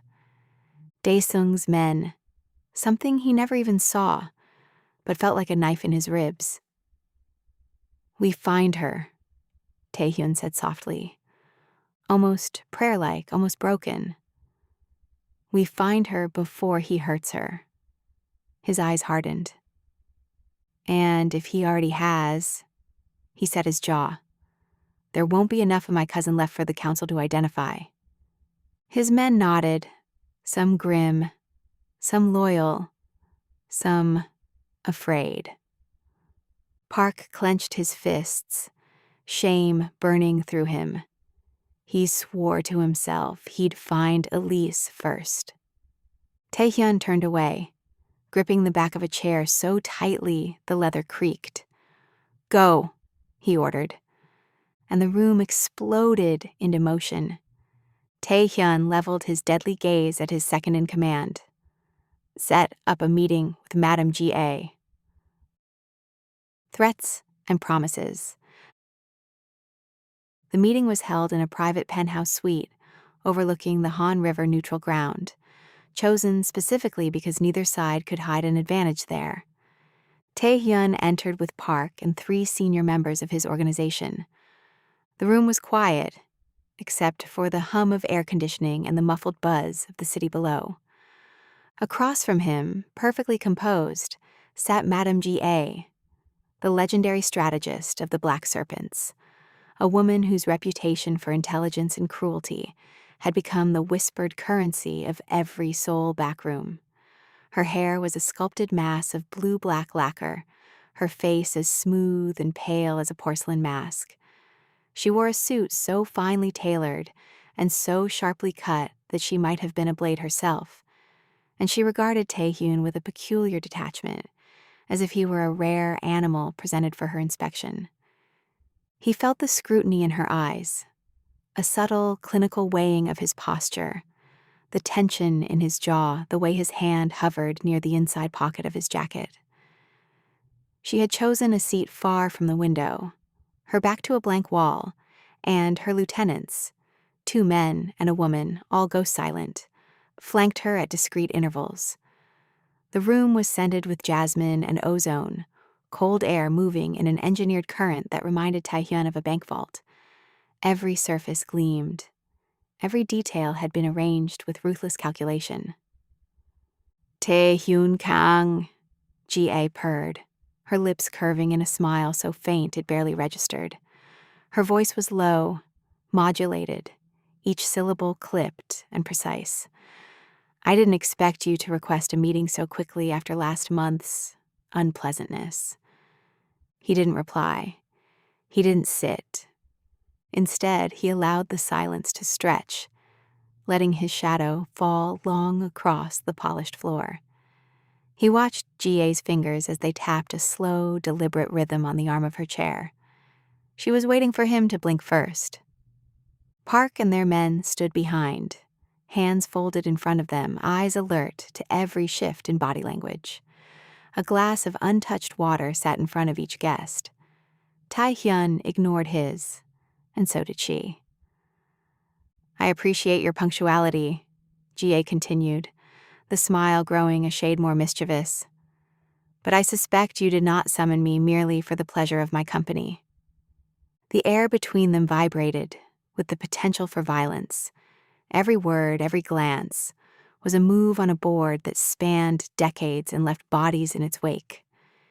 He stood at the head of the table, posture rigid, eyes sharp. "You're bankrolling my cousin," he said calmly. No preamble, no politeness. Straight to the heart. Madame G.I. raised a brow. "We fund many operations. Not this one," Taehyun replied. "Not this man." A beat of silence. Then she smiled again, slow, careful. "He came to us with a compelling proposition. We deal in opportunities, Mr. Kang, not personal grudges. You made it personal when you touched someone under my protection," Taehyun said, voice like glass. "You know who Elise Thibodeau is to me." Madame G.A.'s expression barely shifted. "A chef, I believe." Park tensed. Taehyun's jaw clenched. "She is irrelevant to our interests," Madame G.A. continued. "Collateral, at most." Taehyun leaned forward just slightly, controlled but unmistakably dangerous. "I'm not here for a war, madame," he said, "but I am here to inform you of something." She gestured delicately with her hand. "Go on." "You think backing Dae-sung will weaken my organization," he said quietly. "You're wrong. It unites them." Another beat. "And if you continue supporting him," Taehyun added, "you become liable for what happens next." The surface politeness of his voice made the threat all the more chilling. It was as though he wasn't threatening at all. Instead, he was delivering a scientific observation, a scheduled forecast of violence. The light from the city bounced off the penthouse's windows and carved planes of shadow across his face, lending him a sculpted, almost inhuman aspect. Madame G.A.'s eyes narrowed, the smile fading from her lips. Her stillness was legendary, but now it vibrated with the faintest tremor, something that in any other person might have been called unease. She looked at Taehyun as if she were measuring a rare gemstone, evaluating its flaws and fatal inclusions. Her index finger tapped once, twice, 3 times on the armrest, a code for her lieutenants. Hold, assess, do not escalate. "That sounds like a threat," G.A. said softly. Her words seemed to hang in the air, crystalline and precise, as if she were challenging him to contradict her. "It's not," Taehyun replied. "It's a fact." He stepped closer, the movement so smooth it was almost feline, and yet it carried the tension of a spring knife. The glass tabletop reflected half his face and half his shadow, creating a double image, one of ruthless calculation, the other of burning resolve. You know what I can do. You know what I control, the ports, the trade routes. Everything your consortium touches runs through pathways I can make disappear. His gaze remained steady, unblinking. Your entire logistics operation is mapped onto my system. I know which containers matter, which shipments are real, and which are decoys. For every black serpent in Seoul, there are 3 men loyal to me in Busan, Incheon, Wonsan. You think you can pivot to Vladivostok? I have a hold there too. Silence expanded, icy and absolute. Madame Daye studied him. There was, of course, no fear. Her organization had built its reputation by eating the weak and spitting out the bones. But there was something subtler. Calculation. She was running numbers, trajectories, and possible outcomes. She had to respect the nerve it took for Tae-hyun to come into her house, bring his war to her table, and lay it out like a dish he'd already tasted. He was betting on her pragmatism over her arrogance. G.I.'s voice, when it emerged, was void of inflection. And what do you propose? Withdraw your support, Tae-hyun said. Cut ties with Dae-sung. Now. Her hand rested on the table in a gesture of perfect repose. Every muscle in her body was poised, as if ready to spring at a signal. Her lieutenants did not move or speak, but Tae-hyun saw their eyes flick to him, then to each other, then back to G.A. They were waiting to see if she would give them the order to fight or to yield. And if we decline, she murmured. He met her eyes without blinking. Then you will be backing a dead man, and I will collect on your debt. The words were so quiet, so matter-of-fact, that no one in the room mistook them for bravado. Park's breath caught. He knew Tae-hyun well enough to recognize the tone meant nothing. Not even blood would slow him down. The other men registered it too. This was a promise, not a threat. A long, predatory silence followed, punctuated only by the distant horns and sirens of the city below.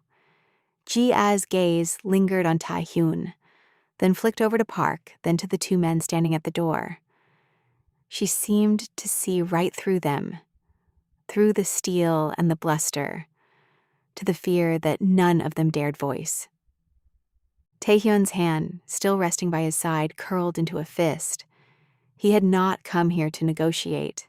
He had come here to make the war small before it could rip through the city, to cut out the rot before it could infect everything he'd built.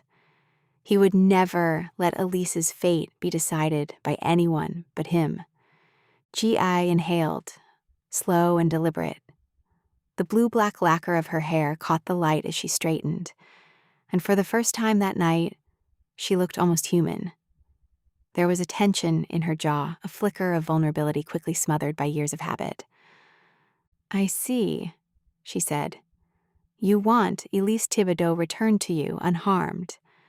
Tae-hyun nodded once, and Soo-jin, both. Ji-a's eyes narrowed. Dae-sung would not have dared move so boldly unless he had leverage. He has them locked down somewhere you do not know, or else you would already be there. I will know soon enough, Tae-hyun replied, with or without your help. She considered him, the full silence of a chess player contemplating a sacrifice. If I tell you where they are, Dae-sung becomes your problem, not mine. Tae-hyun's lips barely moved. Agreed. A faint smile returned to Ji-a's mouth, but it no longer reached her eyes.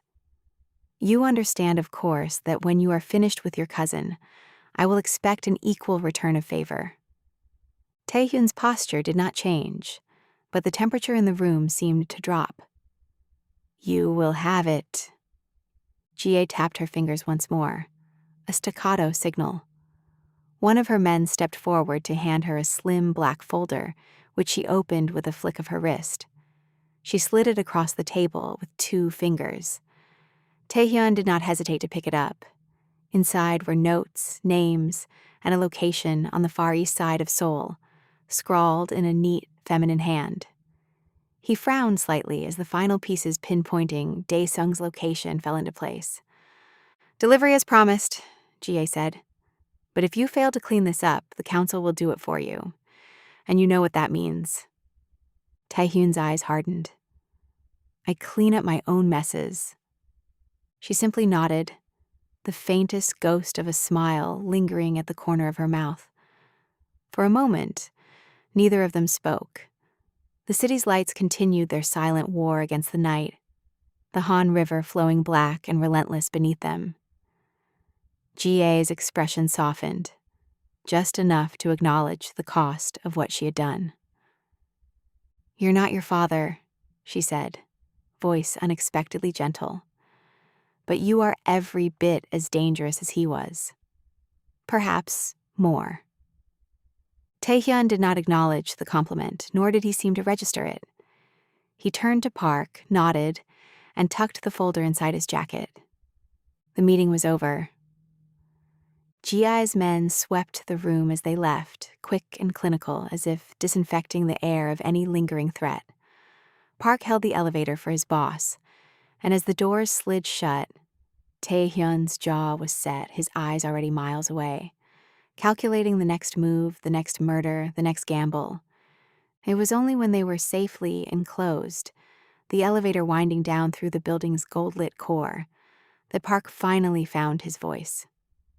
"Boss," he whispered, terrified and awed at the same time. "Do you really think she'll stay out of this?" Taehyun's gaze remained fixed on the light zipping past the elevator glass. "She'll do what's best for her. That's what makes her predictable."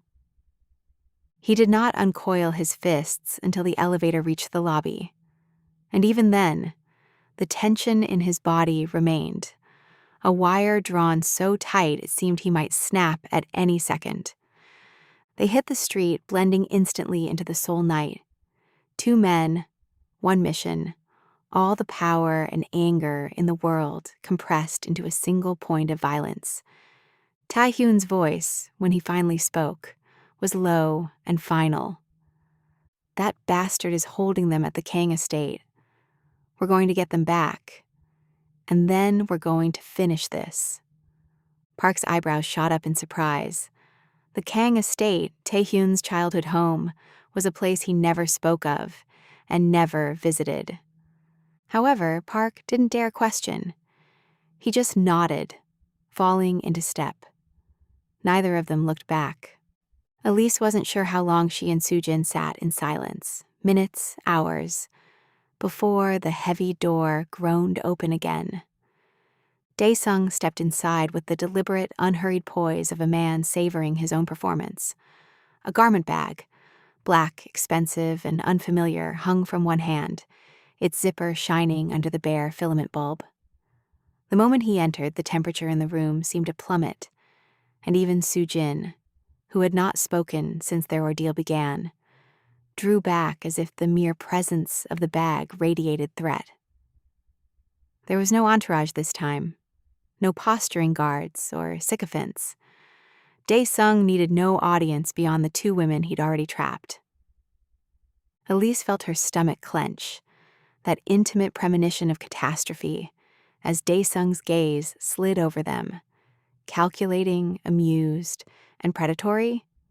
His smile, when it came, was the kind that belonged in a photograph. Perfect, practiced, utterly insincere. It was the smile of a man who believed he had already won, and who wanted to see precisely how his victims would take their defeat. "Hello again," he said, voice pitched soft as though greeting a lover instead of 2 hostages. He closed the door with a slow click and set the garment bag on one of the rickety chairs, stroking its glossy surface as if it were a pet. Elise could see the brand, a bespoke London tailor, the kind that's sewed for politicians and royalty, and she nearly laughed at the absurdity of such luxury in a place like this.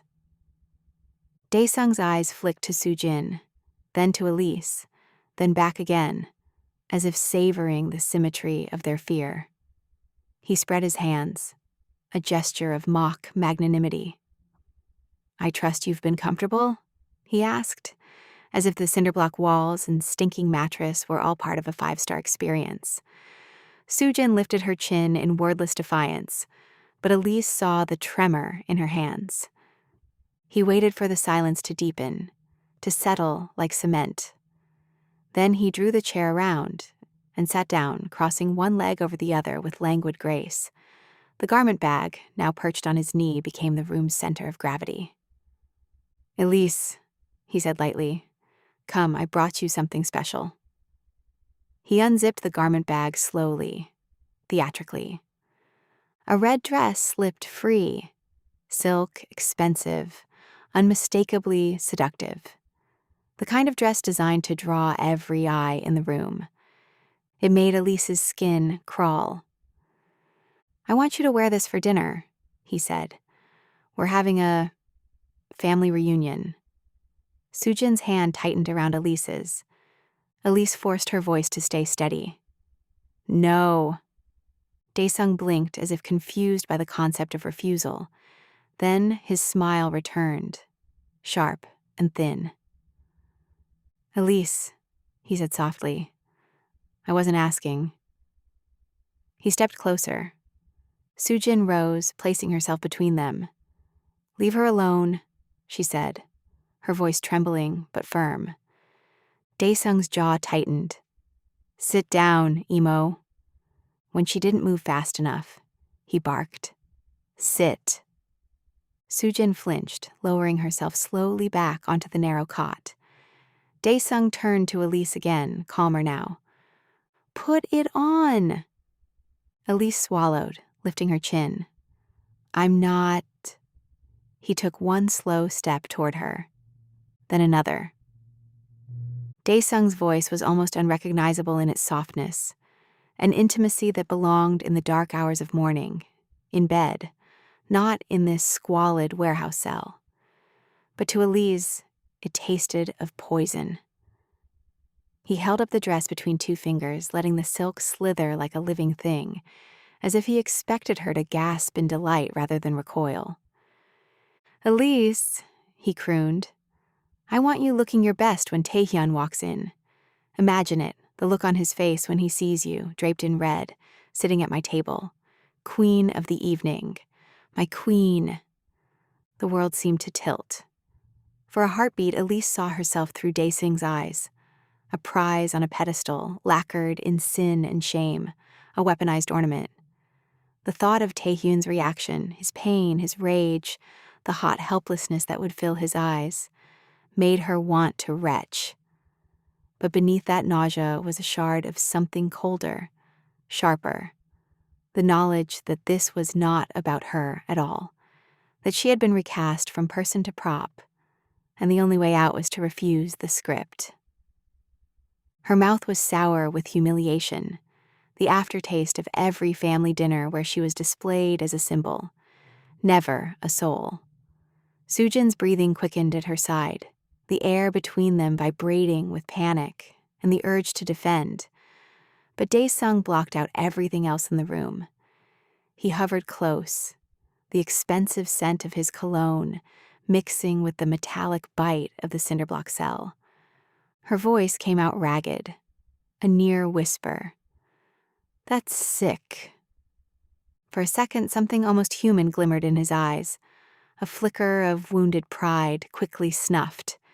He let out a small, mirthless laugh and shrugged as if her revulsion were a compliment. "That's sick," she whispered. He shrugged, amused. "Love makes men do foolish things. And you," his eyes traveled over her with cold assessment, "are the greatest leverage I've ever had." He held out the dress. Elise didn't move. "Put it on," Daesung repeated, voice soft but dripping with threat. She glanced at Soojin, whose eyes silently begged her not to provoke him further. Heart hammering, Elise nodded once. Daesung stepped back half a pace, giving her just enough space to reach for the dress. Elise took it with shaking hands. "I'll give you privacy," Sujin began, standing. "No," Daesung said sharply. He leaned against the wall, crossing his arms. "We're all family here." Ice rushed through Elise's veins. Sujin gasped. "Daesung, please." He didn't even look at her. "Elise," he said quietly, eyes never leaving her. "Change." Her fingers trembled on the zipper of her blouse. She wanted to scream. She wanted to run. She wanted to disappear. Instead, she forced herself to move, to keep her breathing even, to survive. Elise didn't so much walk away as she staggered, her limbs in the grip of a numb, cold precision that felt not unlike drowning. The shadows along the wall gathered her up, swallowing her in their slim mercy. But there was nothing private in this place, just the illusion of cover, the barest sliver of retreat. Sujin moved with her, erecting her own frail barricade between Elise and Daesung. But she was no match for the compound gaze that followed, unblinking, through every inch of air. Even the way Daesung leaned against the wall, casual, arms folded, expression almost bored, was a performance. It told her that nothing she did here was invisible, that her every movement was absorbed and catalogued, ammunition for whatever spectacle he had planned. She unbuttoned her blouse with stiff fingers, the fabric catching on her trembling knuckles. Her mind tried to float elsewhere. New York, the scent of fresh rain in Washington Square, the sweet burn of black coffee at dawn. But the present scene insisted on its own reality, a dull and suffocating pressure that left no space to think beyond each new humiliation. She tried to tell herself it was just another body, an object like any other. But the lie wouldn't hold when Daesung's eyes flickered hungrily in the gloom. Her jeans pooled by her ankles, her shirt, damp with sweat, collapsed in her hands.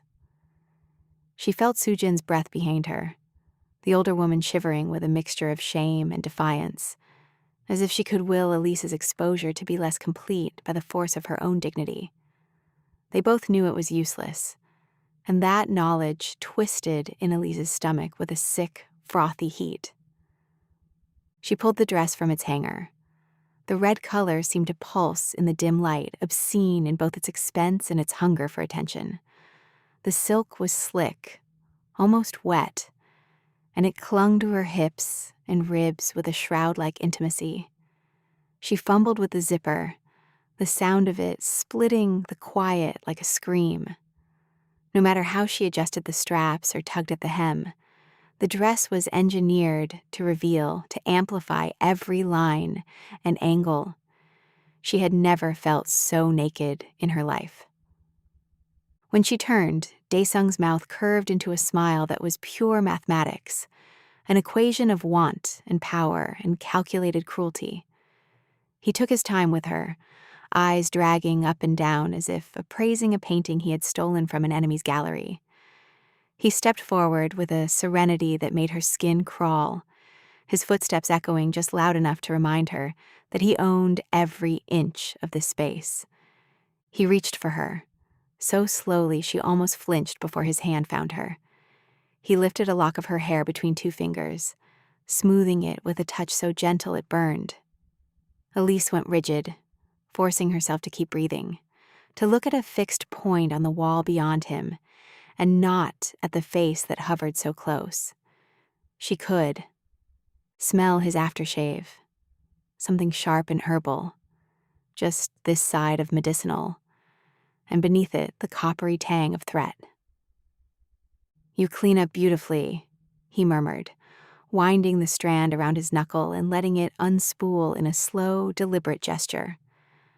There was a note of possessiveness in his voice that made Elise want to claw out of her own skin, but she stood still, refusing to give him the satisfaction of a reaction. He leaned in, his breath stirring the fine hairs along her temple. No wonder Taehyun is unraveling, he breathed, each word a needle. Then, with a sharp, practiced motion, he tugged her a fraction closer, the pain at her scalp as intimate as a caress. Elise inhaled a gasp, stumbling forward in her heels, face inches from his. She could see the capillaries in his eyes, the faint pulse at his temple. She stared at his collarbone, willing him to let go. He did, but only after a lazy moment designed to stretch her helplessness as thin as possible. He let the hair slip from his fingers, but the smile remained. He stepped back with a little flourish, as if dismissing a handmaid from court. Elise's legs trembled, but she did not fall. "Oh, don't look at me like that," he said softly. "After tonight, you'll understand exactly how much control I have." He leaned closer, whispering against her temple. He let her go with a flick of his wrist, stepping back with a satisfied laugh. "Get ready, Elise." His smile turned feral. "Our guest of honor is on his way." Daesung exited the room, slamming the lock behind him. Elise's breath finally broke. Sujin wrapped her arms around her. "Stay strong, dear," she whispered, holding Elise together as best she could. "Hold on. Taehyun is coming." The door's heavy lock clicked into place, leaving Elise and Sujin wrapped in dim, humming silence. The red dress felt too tight across Elise's chest, her breath too shallow, her skin too raw under the weight of Daesung's intrusion. Sujin guided her gently back to the cot and sat beside her, taking Elise's trembling hands into her own. "Breathe, sweetheart," Sujin murmured softly. "In through your nose, out through your mouth." Elise tried, failed, tried again. Finally, the trembling softened enough for her to speak. "Sujin, can I ask you something?" "Anything." Elise swallowed hard, eyes fixed on the metal floor. Why does he hate Taehyun so much? What happened between them? Sujin sighed, a long, weary sound filled with decades of sorrow. "It's a simple answer," she said quietly. "Jealousy, rage, wounds that never healed." Elise lifted her gaze. Sujin's eyes glistened as she continued. "They were once as close as brothers," she said. "Their fathers were real brothers. Blood. They grew up together, played together, slept on the same floor when they were small. Taehyun was gentle, kind, always looking after Daesung." She paused, hands tightening around Elise's. "But Taehyun's father," her voice trembled. "He was hard on him. Too hard. He wanted Taehyun to inherit everything, power, business, influence. He believed Taehyun had to be strong, ruthless." Elise's breath caught. "Like him." Sujin nodded once. "Exactly like him. And Taehyun's father knew his son wasn't born that way. Taehyun was more like his mother, sweet-natured, empathetic. So the man tried to beat it out of him." Elise felt her stomach twist. "And Daesung," she whispered. "Daesung was always beside him," Sujin said, watching, comparing, feeling the sting of every difference. Taehyun's father treated him like a spare, like something less than. Elise's heart clenched. "But Taehyun never did," Sujin went on. "He protected Daesung, shared his toys, his clothes, even his bed during storms. He defended him from bullies. They were inseparable." "Then what changed?" Elise asked softly. Sujin looked away, pain clouding her face. "Loss," she whispered. "Secrets. lies. When Daesung's parents died, Taehyun's father did not comfort him. He controlled him, molded him. Daesung was grieving and angry, and instead of healing, resentment grew. A tear slipped down Sujin's cheek. Daesung looked at Taehyun and saw everything he could never be. Everything he believed was stolen from him. Elise swallowed, her voice barely a breath. And Taehyun, how did he feel? Sujin's smile wobbled. He loved him, she said simply. Truly, deeply, even after everything. Taehyun is not his father. His heart was always open to Daesung. Elise felt her chest ache. Sujin reached up and cupped Elise's cheek with trembling fingers. That is why this hurts him so much, she whispered. Daesung is not just an enemy. He is the last piece of family Taehyun thought he had left. Elise blinked hard. So what does that make me? Sujin squeezed her hand, eyes filled with emotion. The peace Daesung wants to break, she said. The peace Taehyun would burn the world to protect. Elise's breath hitched, tears rising. And you, child, Sujin's voice softened. You are the peace that can finally heal him. A beat passed, heavy, tender, terrifying. Then footsteps echoed down the hallway, sharp and approaching. Sujin's grip tightened around Elise's.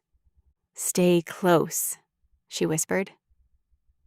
Elise nodded, her heart hammering. The door began to open. Their time was up. Family reunion. Elise sat rigidly at the long, lacquered table, fighting to steady her breathing. She kept her hands folded tightly in her lap to keep them from shaking. The dining room was enveloped in a honeyed, golden light that skimmed from the crystal chandelier above and smoothed every flaw from the room's expensive surfaces. Still, Elise found herself shivering, her skin clammy, a chill creeping along her arms despite the humid summer air that leaked in from the garden terrace. Inside her chest, her heart thudded unevenly, out of sync with the lazy clink of cutlery and glasses at the other end of the table. From the kitchen came the scent of ginger and something sharper, an undercurrent that did nothing to relax her. If anything, it made her more aware of the ceremonial nature of their gathering, the sense that everything here, from the food to the seating arrangement, was a performance staged for unseen judges. She kept her gaze lowered, eyes stinging from the effort of not letting them dart to the closed door behind her. Occasionally, her vision snagged on the massive oil portrait above the mantel, a patriarch in a tailored suit, lips pursed in a permanent grimace of displeasure. Elise thought, even the dead are watching. Across from her, Sujin sat with her back straight, hands neatly folded like a woman accustomed to waiting out storms she could not stop. Her eyes held sadness and fear, but beneath both, a quiet dignity radiated from her, the set of her shoulders, the lift of her chin. A message Elise clung to. Survive this moment. Don't break now. The meal Daesung had forced Elise to cook sat untouched in front of them, steam rising delicately from the plates. Lemon brown butter spaghetti, a dish she once poured her heart into. Now the scent of lemon sent a fresh wave of nausea washing over her. The doors opened with a soft final click, and Elise gasped. Taehyun stood in the doorway like a shadow given form. Dressed entirely in black shirt, black slacks, no tie, he looked like a warning whispered in the dark. His expression was carved from ice. Cold fury burned just beneath the surface, controlled only by sheer will. His eyes weren't the soft, aching dark she'd seen in her apartment. They were agate, unforgiving, a storm contained in human shape. This was no longer the man who touched her gently. This was the man the underworld feared. "Cousin," Daesung drawled with a sneer, spreading his arms theatrically. "I'm so glad you could join us. I knew you'd eventually figure out where I was. I thought, what better place to settle family matters than at the family estate?" Hyun didn't spare him even a glance. His gaze was locked on Elise. The slightest tremor of relief flickered across his face, so subtle only she could have noticed, but it vanished as quickly as it came. She swallowed hard, emotion burning the back of her throat. "I even have our dear Soo-jin as well," Daesung continued, leaning back in his chair with false nonchalance. "I thought we could enjoy a family dinner before things get messy." Taehyun's voice came out low, dangerously calm. "What have you done?" Daesung tisked at the lack of pleasantries. "Honestly, cousin, you arrive late to dinner and don't even compliment the chef." He gestured toward Elise with a mocking smile. "She cooked for us, isn't that sweet?" Elise felt her pulse slam against her ribs. Taehyun's jaw tightened, his eyes flashing with something lethal. When he finally looked at his cousin, it was with absolute stillness, the kind of stillness that comes before devastation. "Let them go," Taehyun said quietly. Daesung laughed, actually laughed like the request was adorable. "Let them go." He tilted his head.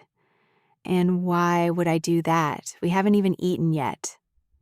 "Besides," Daesung's smile split open slowly like a wound. "You came for them." He let the silence breathe. "Which means they matter." His eyes slid to Elise, unhurried, deliberate, the way a hand trails across something it intends to take. "And that, cousin," he turned back, almost gently, "makes them mine." A muscle ticked in Taehyun's jaw, the only sign of emotion he allowed himself. Elise saw it.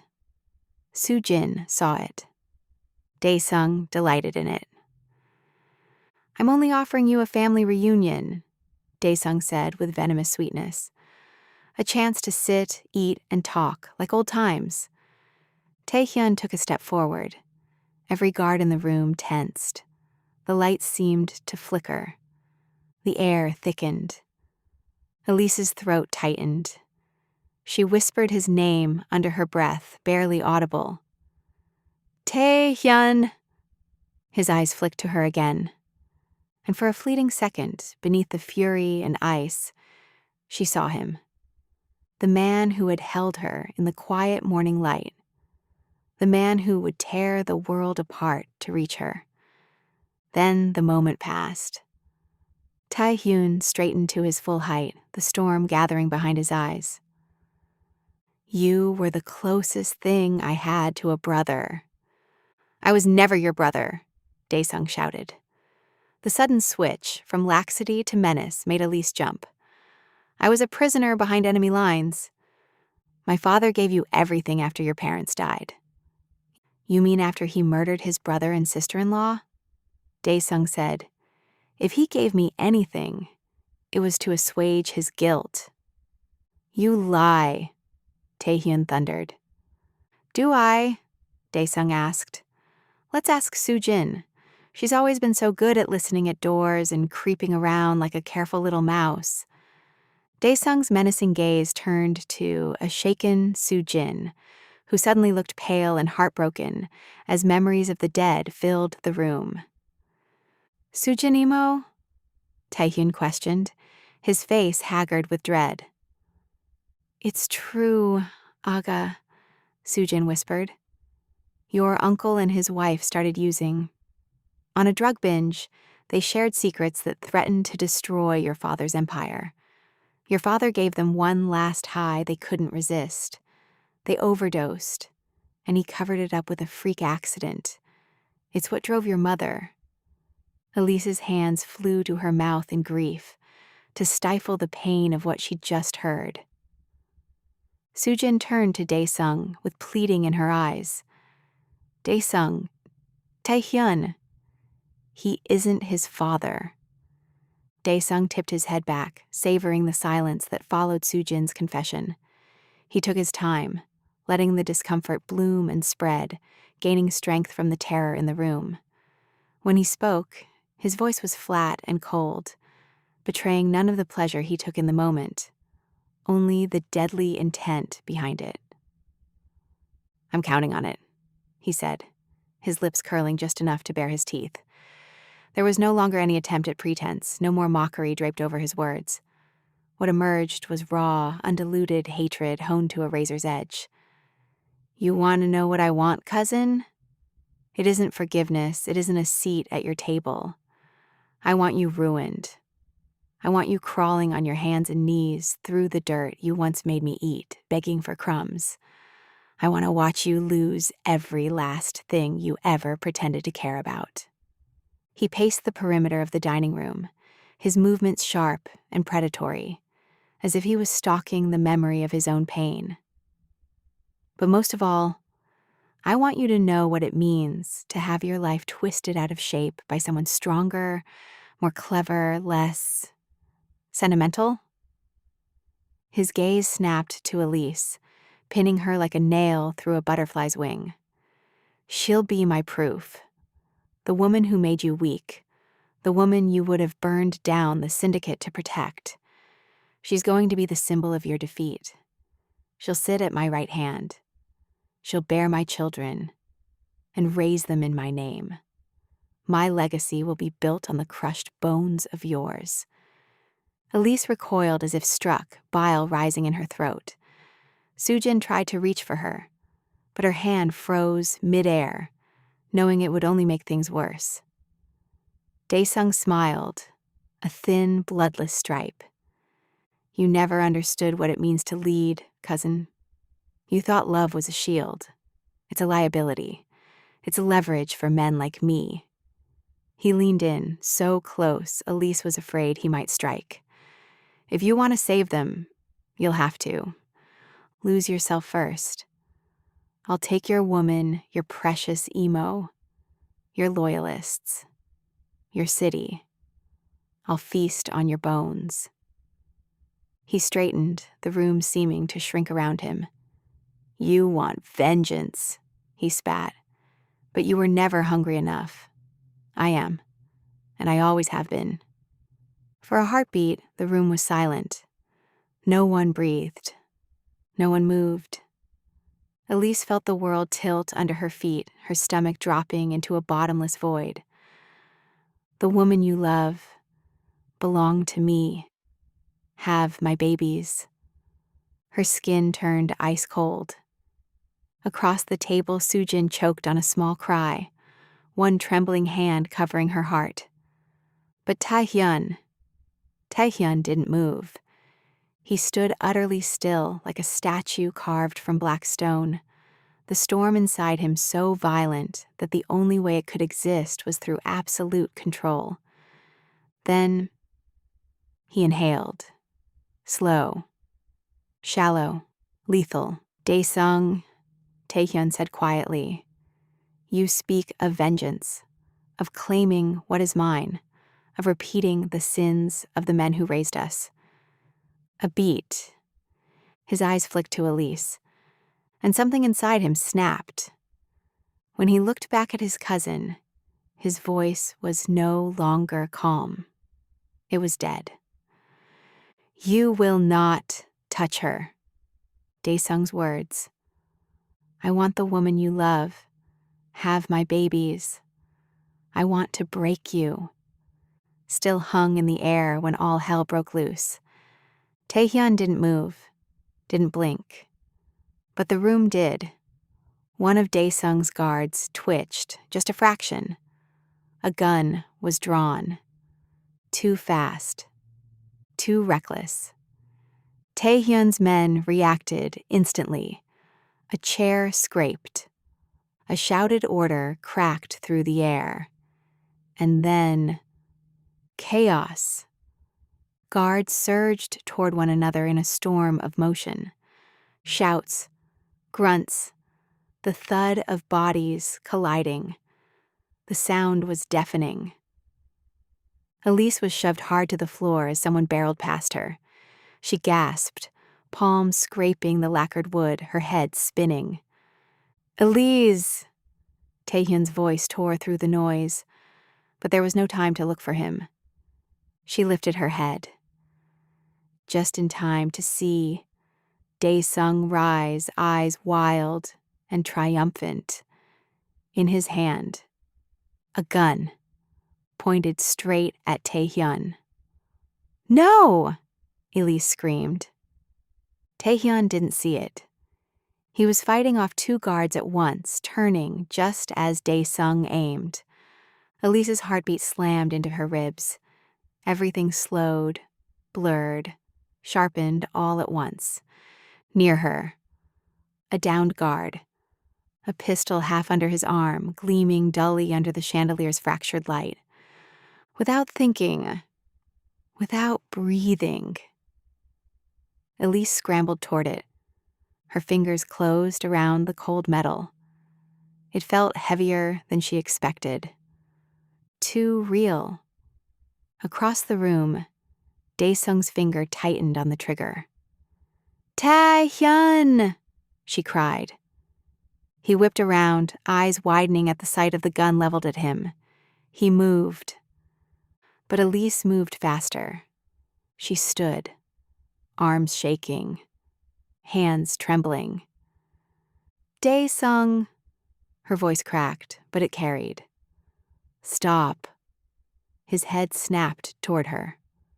Shock flickered across his face at the sight of Elise holding a gun. "Put it down, Elise," Dae-sung said lowly, almost pityingly. "You're not built for this." "Neither are you," she whispered. "Not anymore." For a split second, the room froze. The guards, Soo-jin, even Tae-hyun. No one dared breathe. Dae-sung laughed softly. "You won't shoot me." Maybe she wouldn't. Her hands trembled badly, but she stood between him and Tae-hyun anyway. And Tae-hyun saw it. "Elise," Tae-hyun said, voice rough, begging and terrified all at once. "Put the gun down." She didn't, because Dae-sung lifted his again, aimed past her shoulder. At Tae-hyun. Everything happened at once. Dae-sung shifted. Elise flinched. Tae-hyun lunged. Park shouted. And Elise squeezed the trigger. The sound was deafening. A bright flash, a cry. A gun clattered to the floor. Dae-sung staggered back, shock etched across his face. Not wounded, but stunned, because Elise's shot had struck the wall inches from his head. She'd aimed wide, but she'd stopped him. Tae-hyun reached her in an instant, disarming her gently but urgently, pulling her behind him as Dae-sung's expression contorted, humiliated, furious, unhinged. "You let her stop me?" Dae-sung shrieked at Tae-hyun. "You..." Before he could finish, Tae-hyun's men surged forward again, pinning Dae-sung to the floor. He fought like a cornered animal, but he was done. The moment was over. Elise had taken it from him. Tae-hyun turned, gripping Elise's face between his palms, foreheads almost touching. "Elise, look at me. Are you hurt? Are you..." She shook her head, tears spilling down her cheeks. "You saved me," he whispered, disbelief and awe in his voice. "My God, you..." But Elise could only stare back at him, shaking so hard her teeth chattered, because she hadn't saved him out of bravery. She'd done it because the thought of losing him was more terrifying than picking up a gun. Tae-hyun pulled her into his chest, holding her like he'd never let go again. Behind them, Dae-sung screamed curses, his men subdued, his power collapsing. And in that moment, Tae-hyun realized he would have burned the world for her. But Elise She had just proven she would run into the fire for him. He swallowed hard, just one visible crack in his mask, before looking to Soo-jin. "Imo," he whispered. "Come." Soo-jin rose shakily. His men helped her to her feet. "Get them out," Tae-hyun ordered Park. He nodded, guiding Elise and Soo-jin toward the exit. Elise looked back, unable to leave, unable to watch. "Tae-hyun," she breathed. He didn't look at her. His face was ashen and granite, his gaze riveted on his cousin, the embodiment of judgment. Daesung was snarling, thrashing against restraint, spitting venom. "You think you can take everything from me again?" Daesung screamed. "I want you ruined. I want her ruined. I want you to—" "That's enough," Tae-hyun said quietly. And the entire room fell silent. He walked around the table, slow and deliberate, until he stood directly in front of Daesung. The cousins stared at each other, one cold with hatred, one cold with decision. "You will never touch what's mine," Tae-hyun said. "Not my people, not my family, not Elise." Park placed a steadying hand on Elise's shoulder, turning her face into his chest. "Look away," he whispered. She didn't struggle this time. Instead, Elise closed her eyes and obeyed the lieutenant. "My death will haunt you for the rest of your life," she heard Daesung chuckle mirthlessly. The defeat in his voice held a finality that made her blood run cold. It was the sound of a man standing at the edge of an abyss, staring into the darkness below. A single gunshot followed, and the dull thud of a body dropping to the floor. Elise was softly crying as Park drew her away from the dining room and out of the house of horrors she had been held captive in. Reunited at last, Tae-hyun and Elise are finally free of the shadows, at least for now. But can their love survive the scars, the secrets, and everything they've lost along the way? Or will the past unravel what they've fought to build? Like, subscribe, and tap the notification bell to be first at the table for the conclusion. A Taste of Betrayal, Part 4.